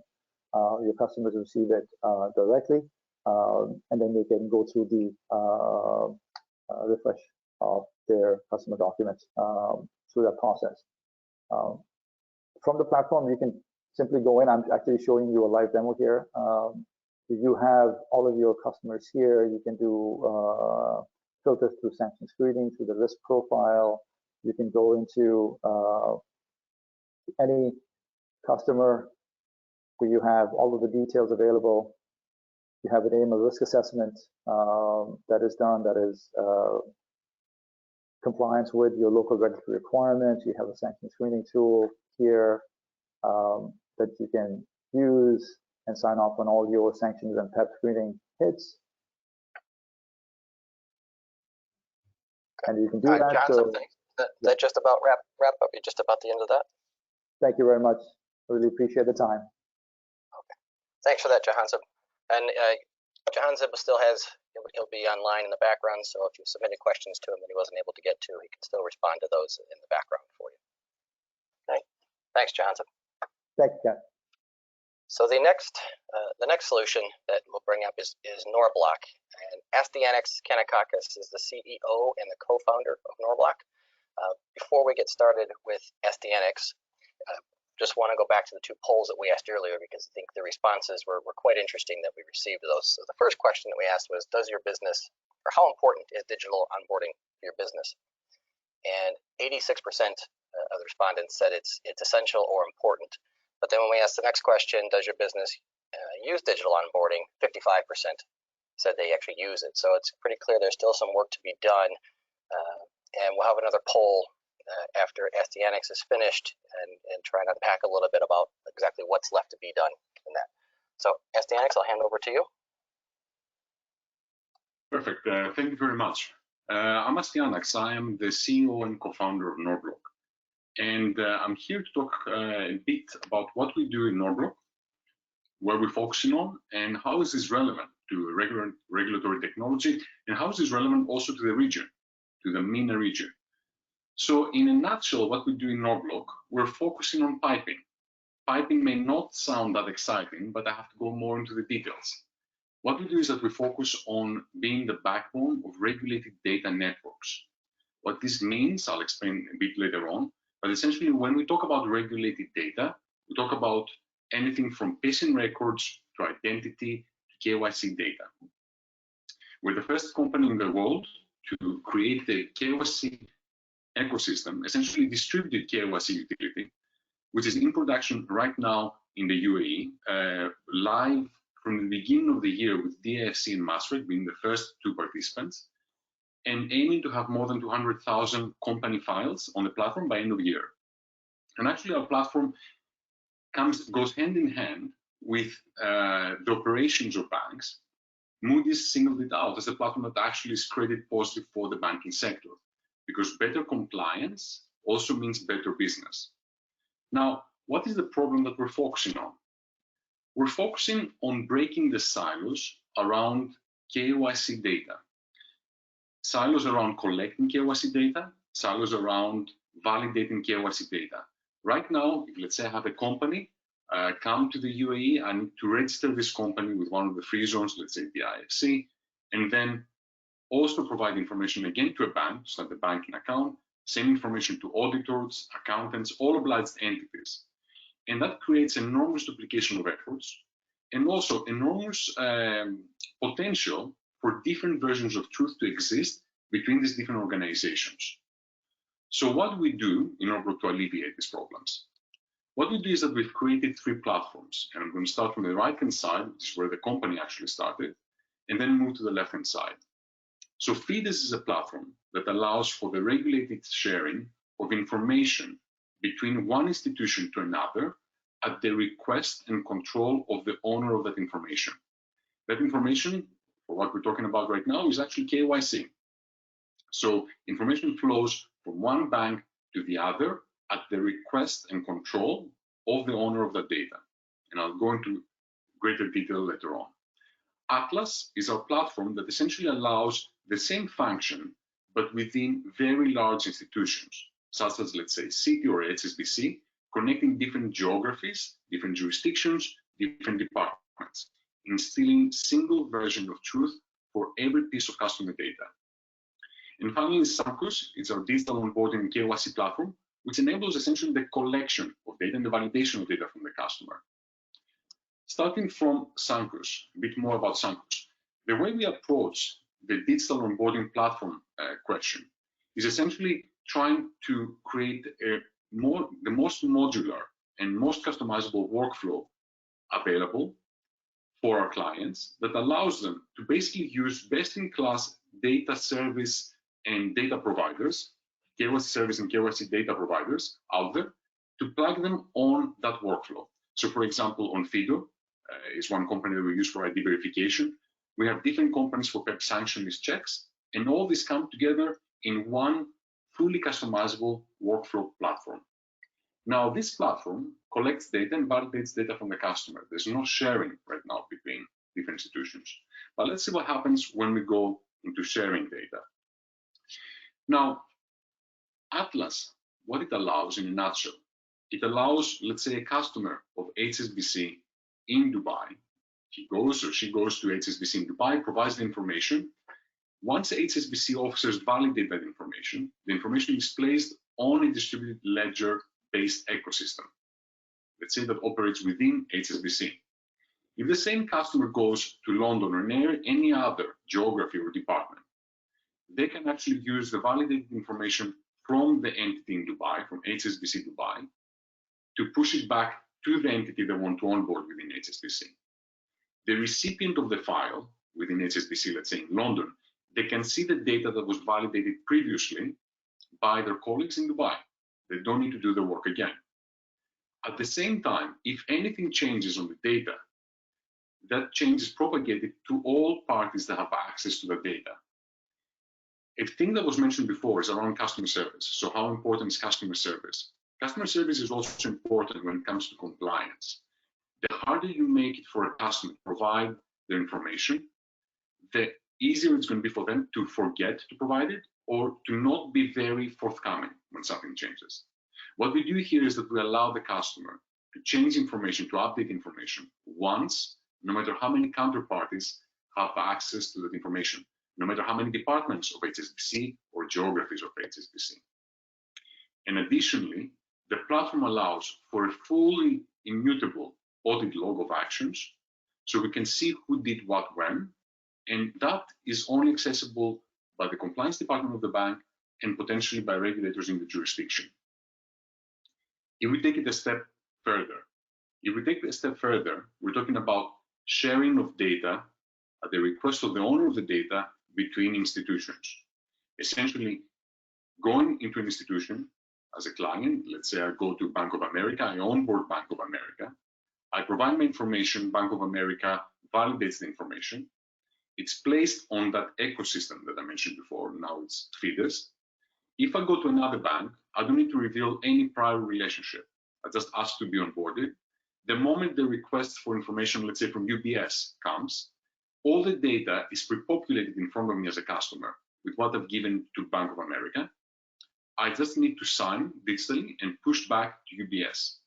UBS can see now the stamp of validation of Bank of America. They don't need to do the work from scratch. But at the same time, Bank of America can elect to receive a fee every single time someone sees data that has been validated by that institution. That means we have a fully equitable ecosystem where we have all these institutions working in concert to validate information. We have a customer that provides information once, whether it is for updates or for onboarding. We have a single version of truth across these institutions, something that's particularly important, especially nowadays when we see that if we look at corporate customers, they have 3-4 banking relationships at least, each one of them. Now, this sounds very good in theory. What about practice? This is the notion of the distributed KYC utility. The notion of KYC utility has been around for quite some time. It has been tried many times in a centralized fashion and failed many times due to that architecture that was actually chosen. Now, with the advent of distributed ledger technology, the notion of a distributed KYC utility became a reality. So what I just described is actually now in production, and it's in production in UAE, starting with Dfsa and Masrek being the first 2 institutions, and having at least 8 institutions by the end of the year live. The way it works, it's basically very simple, that you have a customer that can use data, validate data from one organization with another organization. One version of truth across an equitable ecosystem. Closing, I would like also to mention how the recent developments actually affect what we do at Norbrook, how they make it more or less relevant. Now, if we look at what happened with the pandemic, at Norblock, we see three key areas. First of all is the low-touch economy. It has been touched upon by previous speakers, essentially moving to a digitized interaction, remote interaction with the customers. The fact that actually we're having this conference remotely is a manifestation of this new reality. But there are other two elements that are equally important. First of all is data aggregation, collection, and synthesis. The silos of data are slowly being broken down, clearly because there is a very important need to synthesize data to provide more accurate analysis and much better version of what the truth really is. The moment though you start doing that, the moment you start sharing data, what goes hand in hand for that to take place is a full appreciation of the privacy and data and ownership control elements of such a function. What we do at Norblock, one of them, actually my personally favorite element, is what we call the customer portal, where the customer can see his data or her data across institutions, who has access to it, who validated it, and at the same time revoke or limit access to their data. We have to understand that if we're actually moving into a much more digitized reality, that reality has to come also with additional, let's say, duties and responsibilities when it comes to safeguarding, not only safekeeping of data, but also auditability of how that data is used and how this data is shared. I would like to close here, and I'm very happy to take any questions that you may have. So I have a question here, actually quite a few. I'll start with the first one. For this distributed ledger KYC to be practical would require government or regulatory mandate. What would be the motivation for banks to engage without this mandate? Clearly, there needs to be a mandate. So actually, this is something that we discussed. What we do in UAE has been presented to the central bank of UAE, has been presented also to Dfsa in installation with Dfsa and Masric Bank, and they're fully aware of what we offer. Clearly, this is something that very much goes hand in hand with the effort to create a much more equitable and auditable KYC ecosystem in the country. So the feedback we receive is actually very positive. So I don't actually say that what we do is doing this directly with banks without having in the loop the regulators or the central banks.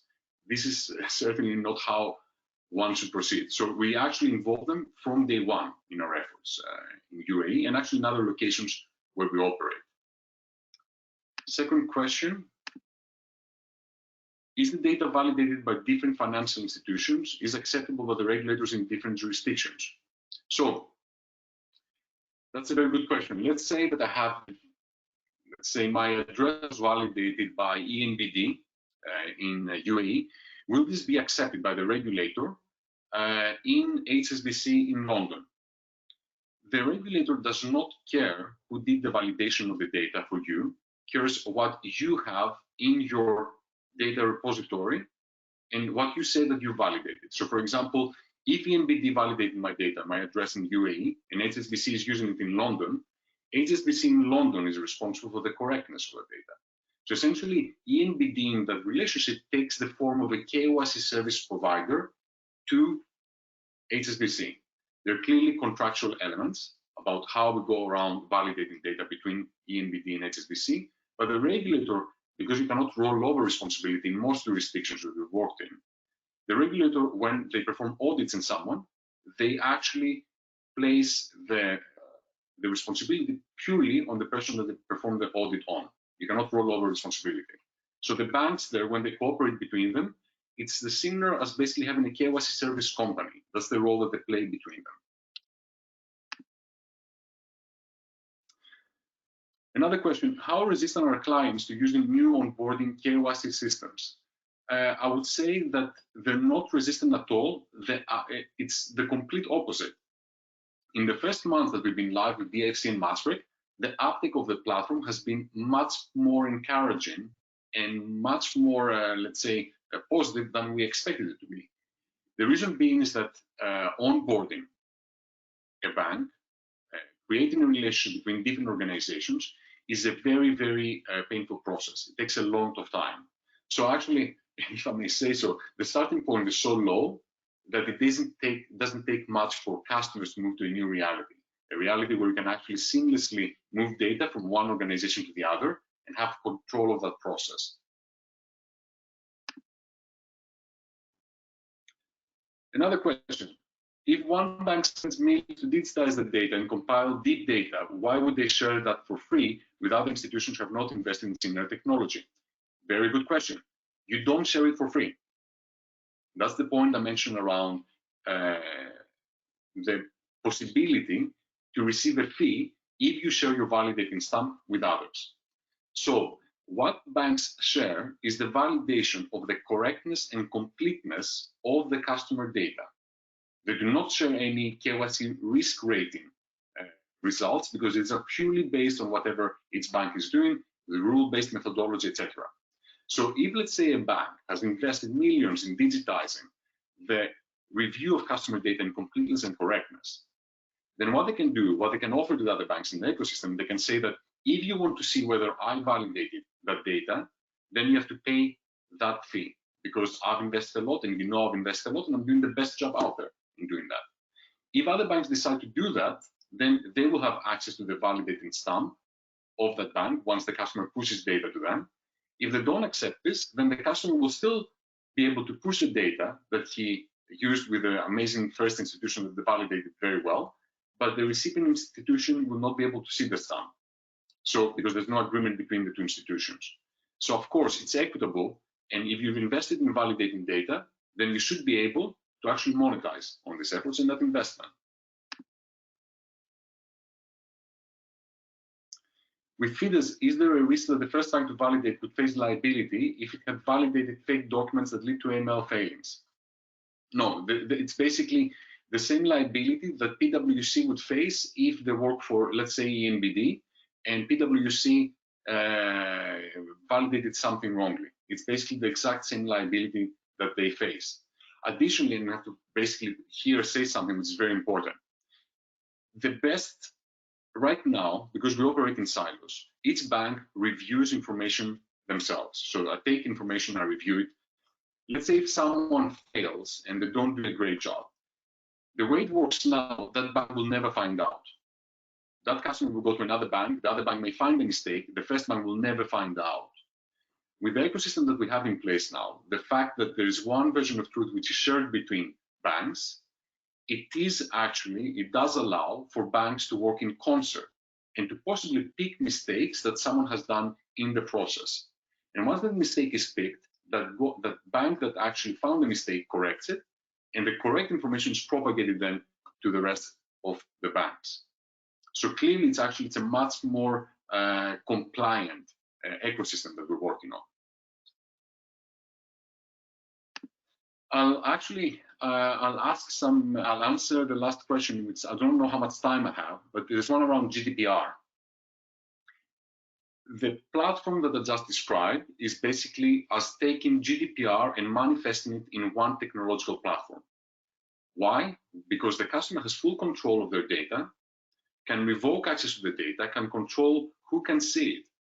And this is something that basically is at the core of what GDPR stands for. So GDPR is actually one of the first invoices we paid as Norblok when we created the company back in 2016 was to a legal practice in Stockholm, where we're founded, to review the platform according to GDPR rules and the AML directives in the EU.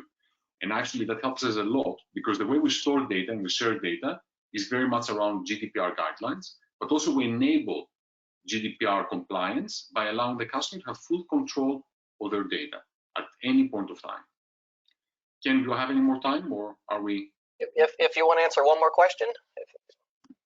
Yep, there's another. Well, there's another 2 minutes left. So how many you think you can answer in that time? Go ahead. So the data validation. That's not the question. So if you charge a fee validation, doesn't that open them to liabilities that stand out to have problems later? Again, it's the same thing. You see yourself, banks see themselves as KYC service providers. That's the role that they play in this ecosystem. And this is the liability that we're going to have is basically according to the contractual agreement between the different banks in the ecosystem. So Ken, I think that is all for now. These are the questions I could answer for now. But please, feel free. You can email me at any point of time or the company, and I'll be more than happy to get in touch with you. Okay, great. Astyanics, thank you very much for that. And you'll hear more from Astyanics in a few moments. So the next session that we have coming up, I'll explain that to you in just a moment. Before we get to that, we're going to put up another poll question. See if we can get that up. So following on from our polls earlier, how important is digital onboarding to you, and are you using digital onboarding? Now, what is the biggest challenge to you in digital onboarding? So we'll leave that up for a little bit. While we're doing that, I'll explain the next session. So the next session is going to give you a perspective from what is the Dfsa doing in the area of eKYC. You heard a little bit about that from Astyanics and his NORBLOCK presentation. We'll give you some perspective on the regulator's view. So we'll hear from the Dfsa talking about our view on digital onboarding, and then we have a guest from one of the local banks. So we'll give you a private side perspective on that as well. Okay. So on this panel, I'll invite them on, and each of them can just give a word or two about themselves. But first on, I'll invite Salman Jaffrey. He's the Chief Business Development Officer at the Dfsa. We have Lawrence Paramasivam. He is the Director in Policy, Risk, and Strategy at the Dfsa. Michael Wong, he's the Group Head of AML Compliance at Emirates NBD. And Astyanics Kanakakis is going to come back. You just heard from him as the CEO and co-founder of NORBLOCK. And I'll be on this well to help moderate the discussion. So the way we're going to do this is we'll let each of them, we'll just go across everybody for a moment. Astyanics, if you don't mind, I think everybody knows from your presentation. Probably don't need to give your bio again. Salman, if you want to start, just 60 seconds on who you are, then I'll go to Lawrence and then Michael, and then we will have a couple questions, and this is mostly going to be an audience participation. Once we go do one round, we'll open it up for your questions. So Salman, if you want to start.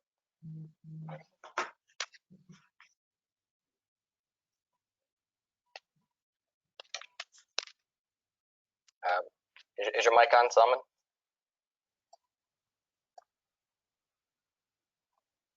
Okay, let's try that again.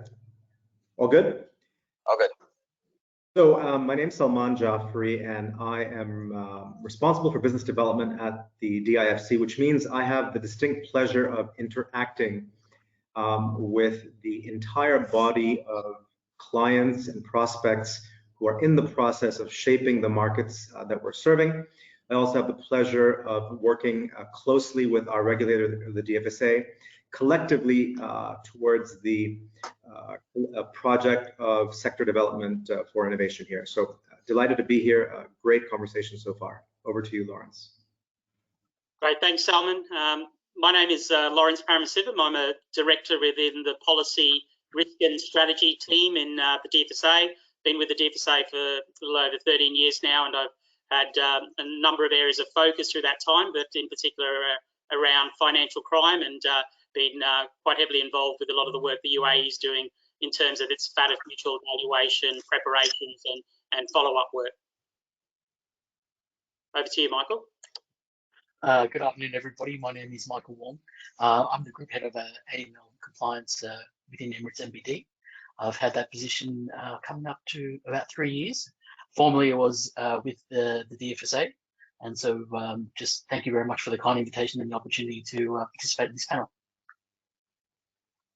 Okay, thanks.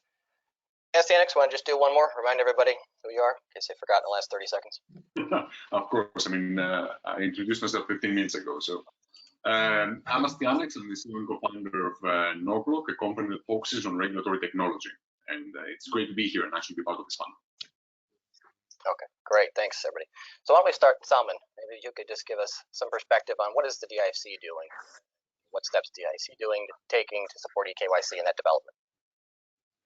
Sure. So look, Ken, thanks for the handoff. If this were a baseball game, this would be the proverbial 7th inning stretch. I think we're going to tee up this conversation in the wake of some really amazing remarks from Brian, some great insights in the market. Hussein, of course, great demos from Untitled, Fenergo, Azakaw, NORBLOCK. and now we'll try and provide some context from the DIFC.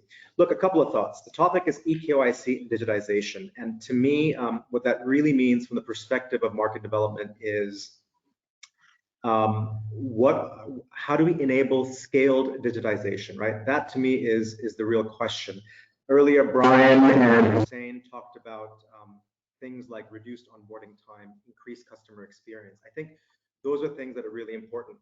But to get to what we're doing requires a little bit of context. I'll spend maybe 2 minutes and provide up the story of how it is that we got to where we are today and why we're having this conversation. I mean, the first thing is to put the historical context of the DIFC, both DFCA and Dfsa, into context. When we were established 16 years ago, the mere establishment of this highly innovative financial system with a separate regulator and authority was a real source of innovation globally, as it allowed the UAE and Dubai to pursue financial diversification away from hydrocarbons. And that experiment has really yielded success. We have 2,500 companies, 25,000 people, 600 regulated entities, and a really robust financial system. But the key thing is innovation enabled scale. So we were able to scale in terms of talent, capital, and firms. And that's a really important message we carry to kind of today.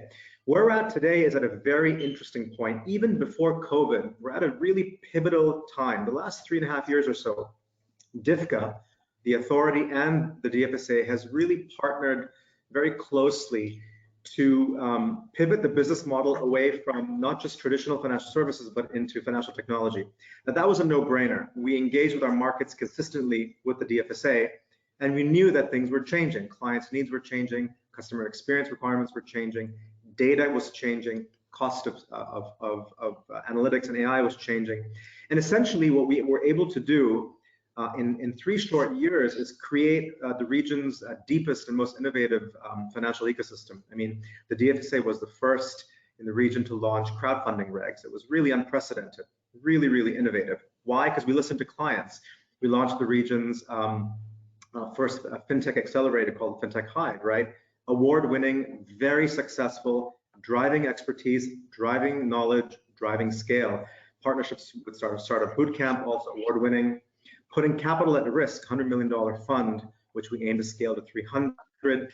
And of course, the innovation testing license, right? All things that have helped us today reach a stage where our fintech ecosystem has some scale. We're at 160, we'll be north of 200 this year, okay? But in setting up the conversation for what's next, COVID's accelerated this entire exercise, right? And it's not just about fintech. The expression I've heard our panelists talk about today is digitization. And that's exactly what we're trying to do. It is not just about fintech, although that's an anchor capability. It's about enabling scaled digitization, right? Which is designed to help Dubai, the UAE, and the region digitize. Why? Because our fundamental purpose, we exist to drive economic growth and job creation.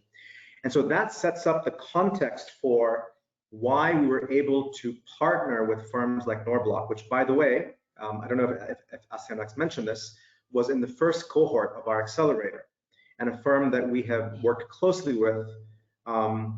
So let me pause there. I think there's some other things I want to discuss with Norblock, but let me pause there and pass it over to you, Ken.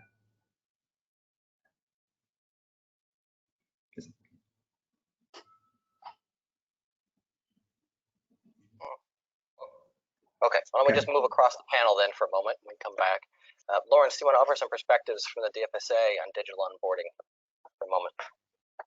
Well, thanks, Ken. I really want to initially first echo Brian's comments in the opening remarks, and there are a couple of statements that really hit home to me very much. That as a regulator, we fully support technology. We embrace RegTech, FinTech as part of the future of finance. And thirdly, we have an objective approach to technology, and you'll see in the slides there a statement of around the joint guidance, which was recently issued by the various UAE authorities, and I think this is a very positive step as part of the approach, not just for the Dfsa, but across the governments and other authorities here in the UAE. As many of you are aware, the UAE as a country has a federal piece of AML legislation, and it applies across the entire country, to financial institutions and DNFBPs, including in financial free zones such as the Dubai International Financial Centre. We've seen these laws be significantly enhanced the last couple of years to meet the international standards set by the Financial Action Task Force. So just on that, it was really pleasing to see FATF issue a really helpful guidance paper around the challenges of COVID, and very much FATF's message is it wants governments, it wants supervisory authorities to very much encourage more use of RegTech, FinTech, and technology as part of businesses. There are a couple of policy areas where in particular FATF thought were important to mention. First, more communication with the private sector by governments and authorities, and more public-private sector dialogue. And again, this is something at the DFSA that we put a lot of time and emphasis with our colleagues at the DIFC to make sure that we have dialogue with our stakeholders, and we hope events like today provide more of an opportunity for us to hear the challenges and areas. I guess the poll said there was 55% use of digital onboarding. So, you know, what will it take to increase that? These mechanisms help for firms to achieve compliance. In terms of the actual joint AML statement, it was issued on the 5th of May, and in particular, I'd like to thank our colleagues from the Central Bank of the UAE. They were very central in leading and coordinating this particular piece of work with all the authorities, and we were grateful to participate in it.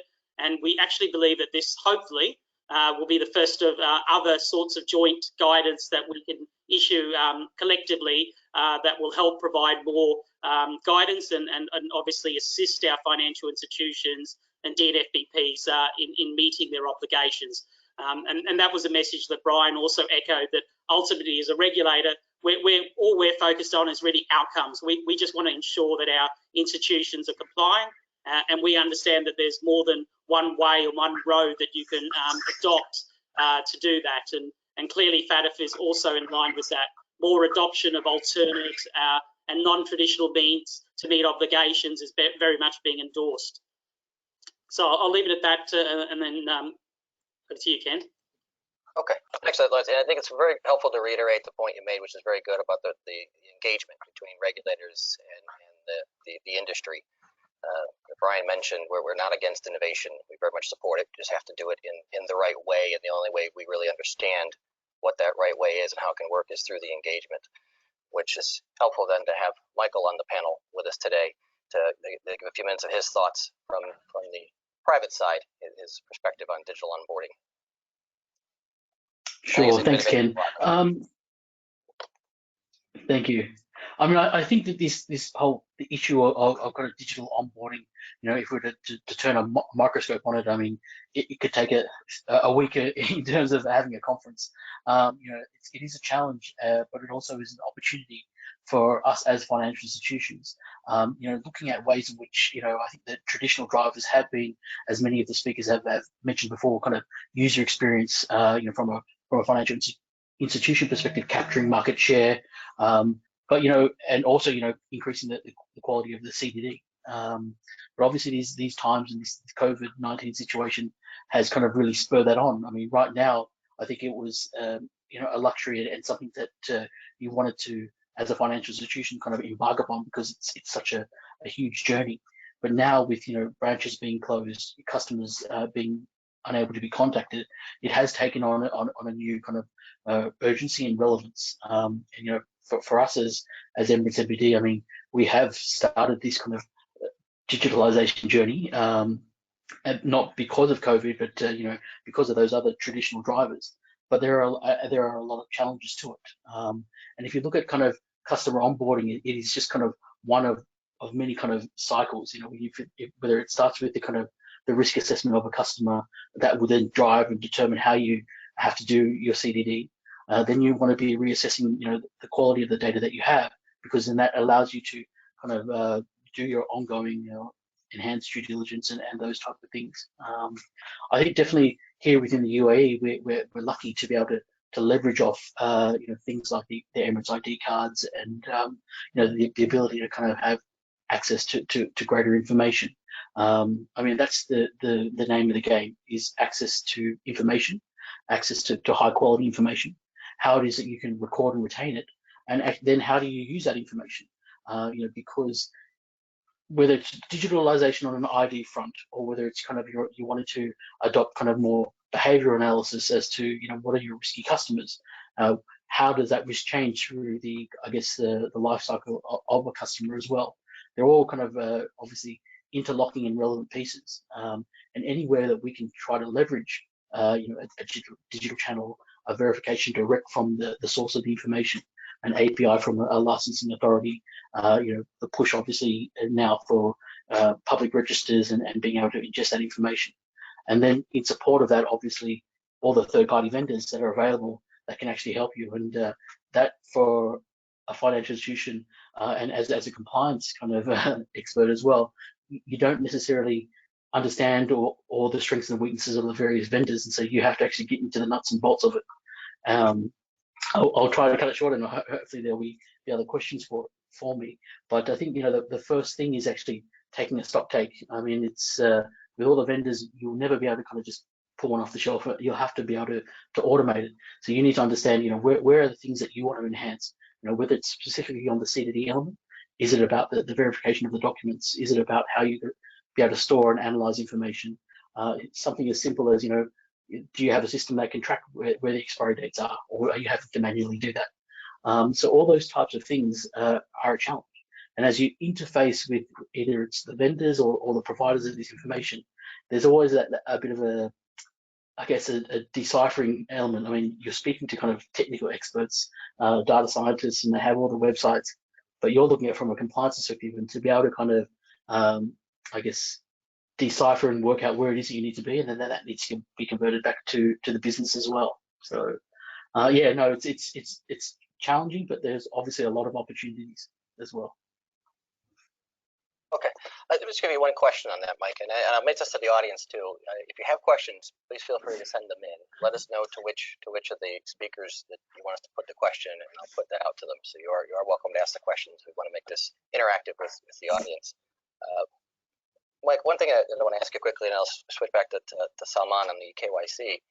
What is some of the areas where would you need more help? Where can the regulator help more in the development, particularly around digital onboarding? What are the kind of things that the industry could help to hear from us? I mean, I think from a regulator's perspective, obviously the recent joint guidance has been very useful in terms of kind of being able to at least bring this onto the radar of kind of financial institutions. As I said, it's not something that I think a financial institution would be looking at purely because of COVID. It would have been part of their kind of aspirational kind of roadmaps in terms of what they're trying to do. But it does become very reassuring for us that there is guidance out there that says hey, there are digital kind of initiatives out there, and you're able to do that. I think it's a situation where each of the financial institutions will have their own different risk appetites, perceived weaknesses or strengths. And so I guess, for regulators being able to, be available for the financial institutions to actually engage with them and say, this is what we're doing. The regulators themselves, obviously, you can't bring them in too early, but you don't want to bring them in too late either. There will be expectations where, if you're building models or statistical analysis that, you're independently verifying them, but then having that opportunity to present them to regulators. And I think a forum like this is obviously signaling that intention from the regulators to be open to it. When you get into, the specifics, of, ID cards, for example, obviously it is kind of more welcomed, and there are forums maybe potentially like the UBF or other kind of Dfsa kind of compliance officers forums where, we need to be open and regulators need to be open to kind of have these kind of frank and open discussions as we kind of work through them. Because I think it's one thing to say, yes, we've got a digital ID card, but when you get into the nuances of it, examining, what happens if there's a missing data field? What name should we be using for screening? Is it the name on the ID card, which can oftentimes change when people are renewing them? Those are the types of things I think from a practical perspective as well, regulators need to be open to have those discussions, and sometimes on a kind of communal basis as well. Okay, thanks for that. It's interesting. Again, the engagement between the regulators and the business always has to happen. And two, I think an important point like that you made, you have to be mindful of your risk appetite. I think a lot of times firms, it's not always just the regulatory side. We put out the requirements, but what is your own appetite within that? But Lawrence, if I could grab you for just a second on the regulator's role in this. In regards to the joint statement, the general premise of the statement, the supporting innovation, is that something that firms should expect? That's a reaction to just COVID-19, and that's a temporary position, or what is the longer term view? Where do we go as regulators with the joint statement? I think just following on what Michael said as well is that it's really clear that for a number of years now, FATF have been also putting a lot of priority and encouragement to governments and countries to focus on innovation. And I think if there was any indirect benefit from the COVID times, it's been that there's been more focus and need, practical need, just to start looking at automation, looking at more digital sort of means to do business in the face of not being able to meet customers and remote working models. So in some ways, you know, this has just sped things up, and very much the joint AML guidance statement really highlights the various authorities' views that, you know, we very much see this as an ongoing basis, the adoption of alternate and non-traditional means. Obviously, as regulators, we will also engage with our financial institutions and firms, and so there'll be more dialogue and better understanding, and hopefully more awareness of the different types of products in the marketplace. Okay, and when we're making these decisions and coming up with the policy, Lawrence, how insular are we in doing this? What's the level of collaboration? This is a question coming from the audience. What is the level of collaboration that exists, particularly with the FCA, the PRA, and other UK bodies? You know, that's another good question. Obviously, we prioritise a lot of our engagement with our domestic regulators, but also we always have been very close to all our other international regulators.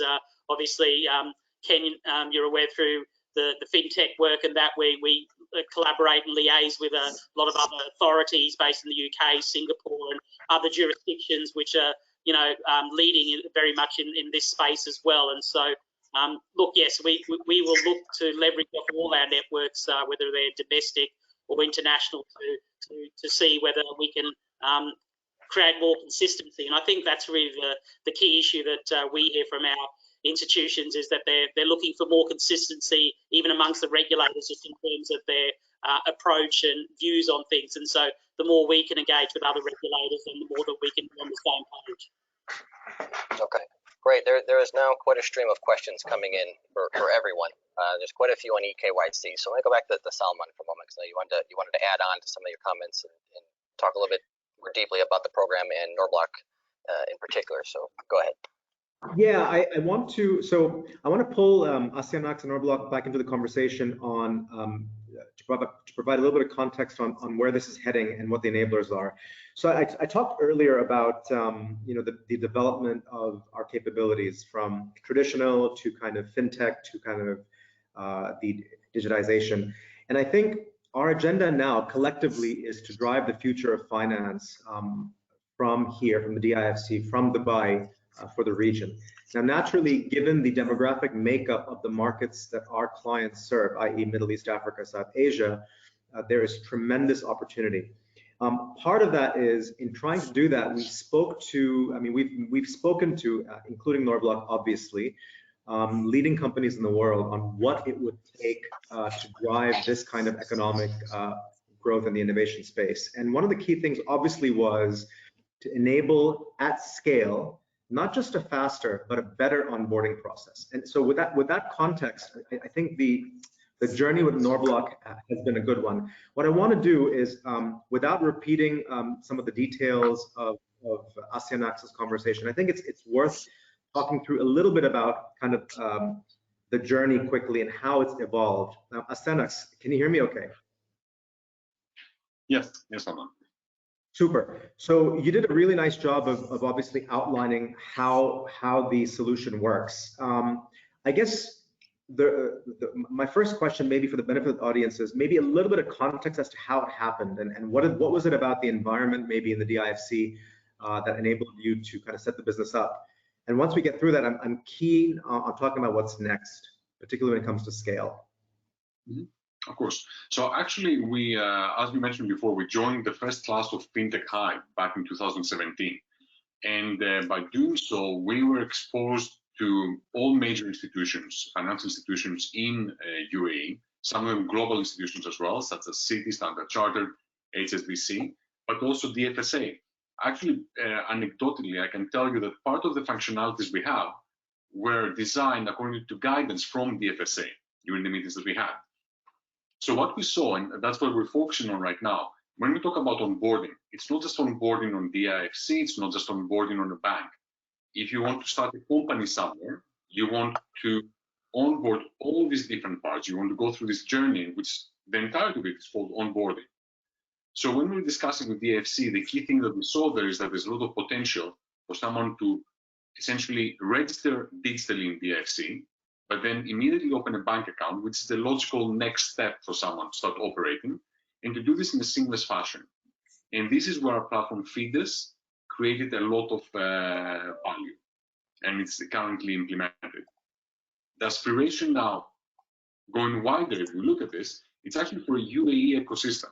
I mean, this is an ecosystem that has very strong network effects. The more participants you have in an ecosystem, the more valuable it becomes to its participants. So we do, and we're fully aligned with Dfsa on that, correct me if I'm wrong, Saman, on the aspiration for a UAE-wide ecosystem on this basis. Yeah, so one of the things, Ken and Lawrence and Michael, the reason why I think this particular example is poignant is because it does two things.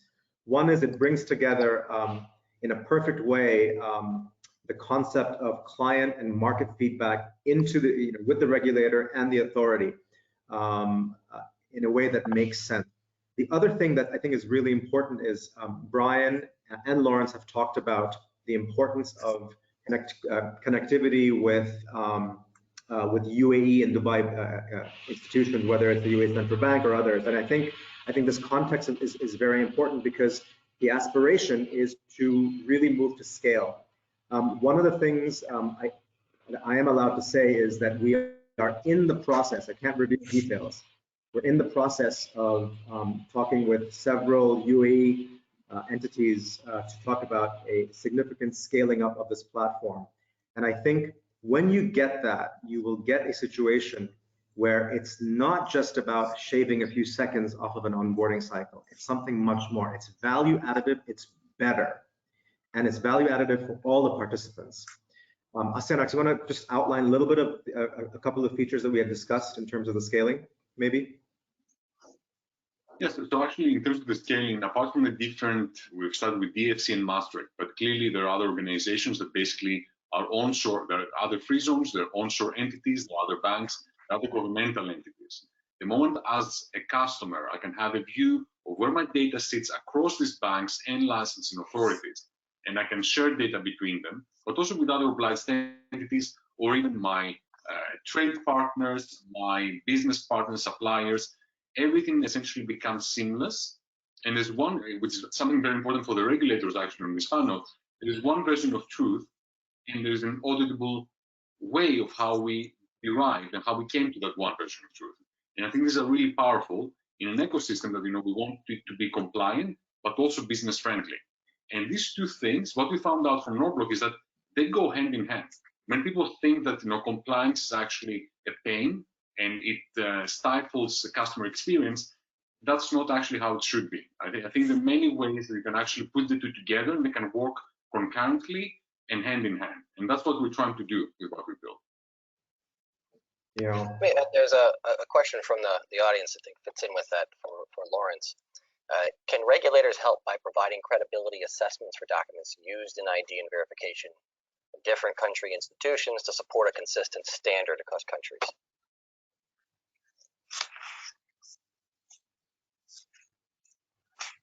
So yeah, it's I guess it's very early stages, at least for us, in terms of our discussions around what sort of types of things that we feel comfortable with. But it's definitely, I guess I see something that has to happen over time.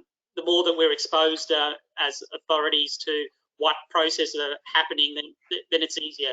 obviously, in the DIFC, we've seen a few firms slowly starting to adopt digital sort of processes, but it still will take some time for us as we conduct assessments of those institutions to better understand how it's being done, and then try to find areas of commonality, and then discuss that with the other authorities to make sure that we can then provide some more helpful guidance or information around particular aspects of the documentation. Let me take a look. So we get a stream of questions. All right, there's a GDPR question, follow on to some of your earlier comments, specifically to SDNX. The data processing under GDPR is more than just storing. It includes transmitting and even accessing. Has there been an equivalent of a data privacy impact assessment that's been done, and is it available for review? Yes, there has been, and it is available for review. And by the way, something I need to clear up here. Norblock is a data processor in the network, not a controller, and we don't store any data. The data is stored as it's stored today in banks. We just provide the piping. I mean, really, my introduction about piping is really what it is that we do. Okay. Salman, same question to you. Well, actually, I think it's the same question I see in the chat. I think it has to do with the greatest challenges when targeting scale digitization. Look, a couple of thoughts, right? Brian mentioned upfront, I think this was very important, that the DFSA and the DIFC have always been technology agnostic. So one of the challenges of scaling is neither committing to any one particular platform technology, particularly when the answer and the needs keep changing, right? So that's number one. And number two, it's that classic mix of top-down and bottoms-up. Look, emerging markets growth has always been about top-down guidance, but for innovation like this, you almost don't want to overregulate, right? And you want to kind of see what problems emerge for a particular region and what types of solutions are best suited to answer it.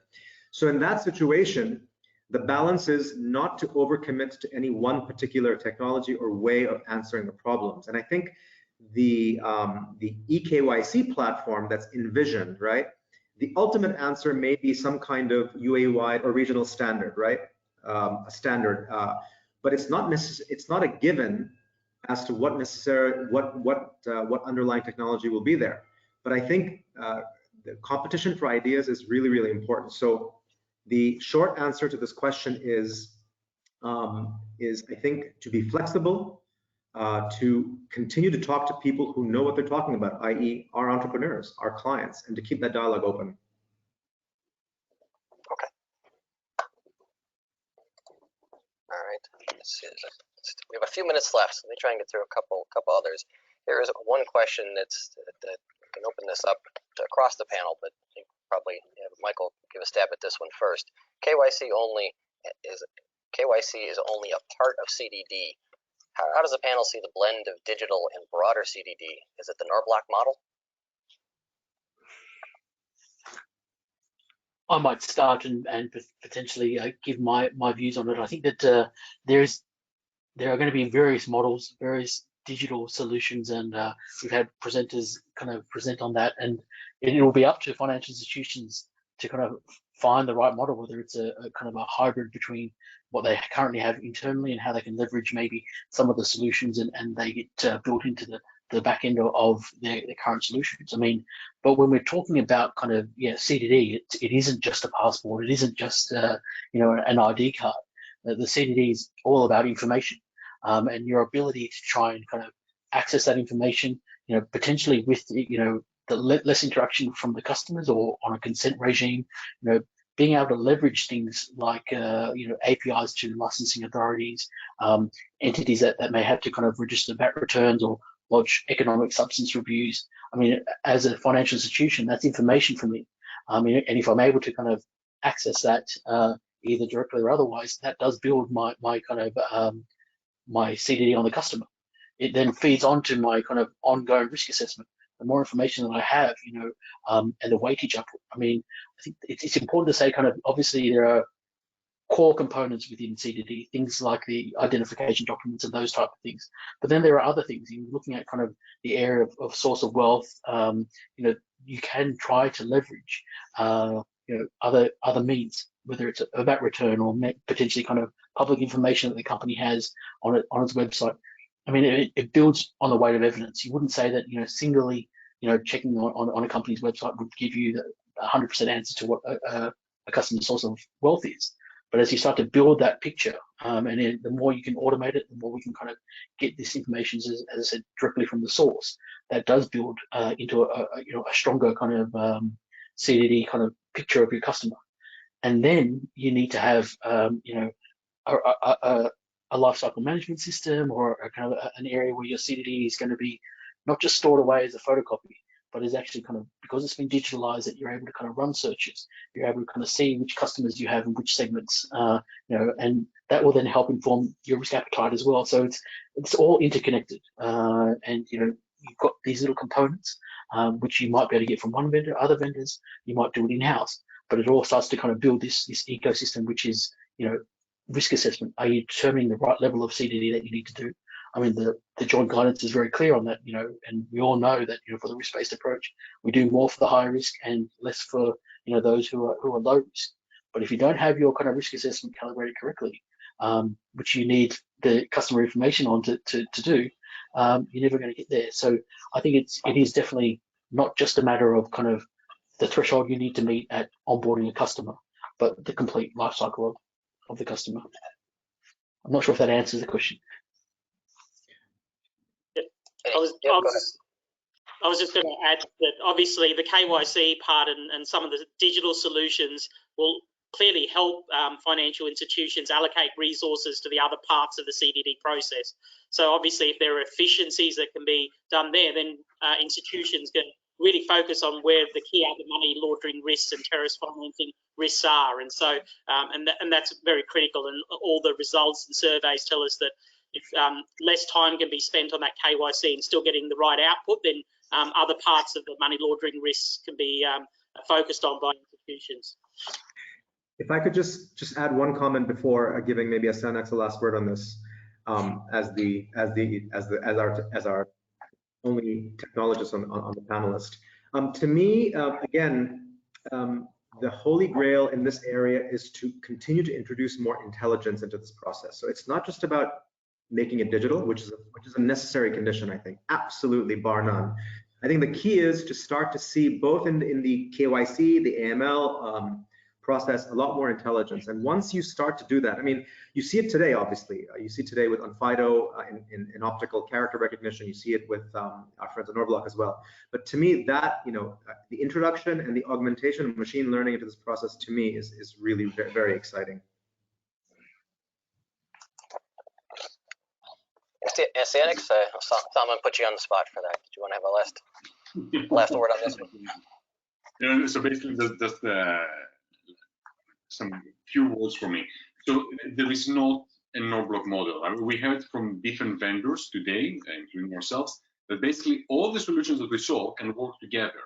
All solutions are viable. They can basically offer something to each operation, to each bank that uses them. Whether you actually work within a bank, you're going to use all these different platforms that we saw today, from Onfido, Fenergo, etc., to basically make better decisions when it comes to the KYC rating. Whether you're going to start sharing validated information at the request of the client between institutions, again, this is something that it will increase and provide tremendous efficiencies. But nevertheless, I think we're definitely moving towards that direction, because the KYC burden is becoming bigger as we move forward. And there is increasing focus on KYC, but at the same time, we should not actually discount the fact that organizations, apart from technology, they have to have the managerial mandate and regulations and appetite of employees within the company to basically perform all these compliance tasks. Technology by itself will not solve the problem. Will make things easier as long as there is will within the organization to face all the compliance challenges. Yeah, I think that's a very good point to end on. We've run out of time with this session, unfortunately, and there are a lot more questions that have come in. But one particular theme I did see across a couple carries on to that point. What happens to compliance with more digitization? And Lawrence had mentioned this. It's a redeployment of those skills. And as Astyanax points out, the technology just aids; it doesn't replace. So you can give a machine a person's job, but the person still has to make sure that machine does the job. Now, whether that reduces numbers, that's another thing, but compliance doesn't go away. You still need the human element. And as regulators, we don't ever want to see that the human is taken out of the equation completely. And everything is done in a risk-based approach. So where you're doing a lot of tasks now that a computer can do, that you can refocus your energy elsewhere. And that's our view. Michael, from the private side, maybe if you have a perspective on that for a quick 30 seconds. Oh yeah, I mean, it's the compliance role will never go away, but we will have to take on different lenses, and you know, in able to kind of be able to kind of sometimes decipher what is the kind of the technology is going to provide you, and be able to kind of decipher that and work it out into what your own risk appetite is, or what the regulatory requirements are. You know, that kind of deciphering, and that's going to come down to compliance. And even, you know, from my experience, I mean, as you bring on these kind of digital solutions, they aren't all plug and play. There are going to be little nuances that you need to look at. What is it that you're actually relying upon?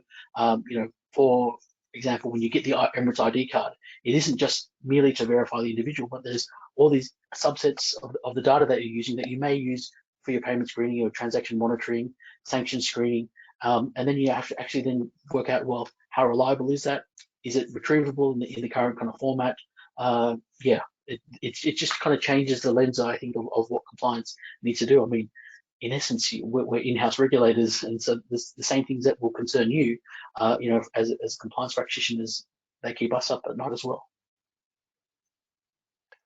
Okay, everyone, thanks for that. We have run out of time, so I want to thank everyone for the participation and for all of the speakers and demonstrators early on. And I would say, please join me in a round of applause, but maybe just the panelists that are on now. So thanks, everyone. To the audience, we'll have a couple closing remarks coming up from our Managing Director of Supervision, Dfsa. Before he does that, I just want to let you know there will be a survey at the end when we close the session. If you'd be so kind as answer those questions for us, we would like to know what you thought of this session today, if this was helpful, and if you would like to hear this again. There is another session tomorrow.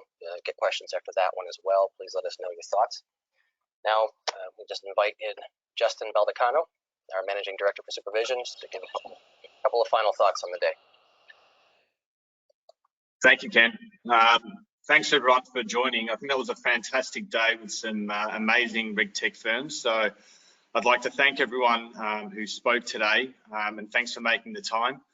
I think back to Brian's points, I think the good thing and the bad things about COVID is the fact that this RegTech event was supposed to take place face-to-face. Unfortunately, with the challenges in place at the moment due to the crisis, the great thing is we've been able to do this fully remote. So we've got pretty much the whole team working fully remote. We have all the speakers speaking safely from their home. And it's a great opportunity for everyone to get together, share their thoughts, and find out so much about the firms that are out there and the capabilities and the opportunities that are there as well. So from my perspective, it's a great learning opportunity to see what is on offer, what are the opportunities, what are the risks as well. So with all these new technologies, we understand that there's great efficiencies that we've heard from many of the speakers, great capabilities in regards to workflow tools, and also the ability to get more and more data. But as we've seen from a KYC perspective, the other challenge is also getting the right information from the very start. Most institutions that we regulate today and that will continue to regulate in the future, the biggest challenge they have is ensuring that they've got the right information from the very start, and that continues on into the future as well. So I had a great, fantastic, and I hope you had a great day today as a day one perspective. We've had over 600 people register for the event itself. So that's a great outcome for us, given that it's the first time that we've done a fully remote event.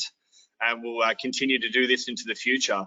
We look forward to having you all back for day two, and look forward to all your questions as well. So again, like to thank all the speakers and for all the firms that have joined us today. And we look forward to the further inputs from everyone else tomorrow as well. So thank you, everyone. Take care, and we'll hopefully see you tomorrow. Thanks, Ken.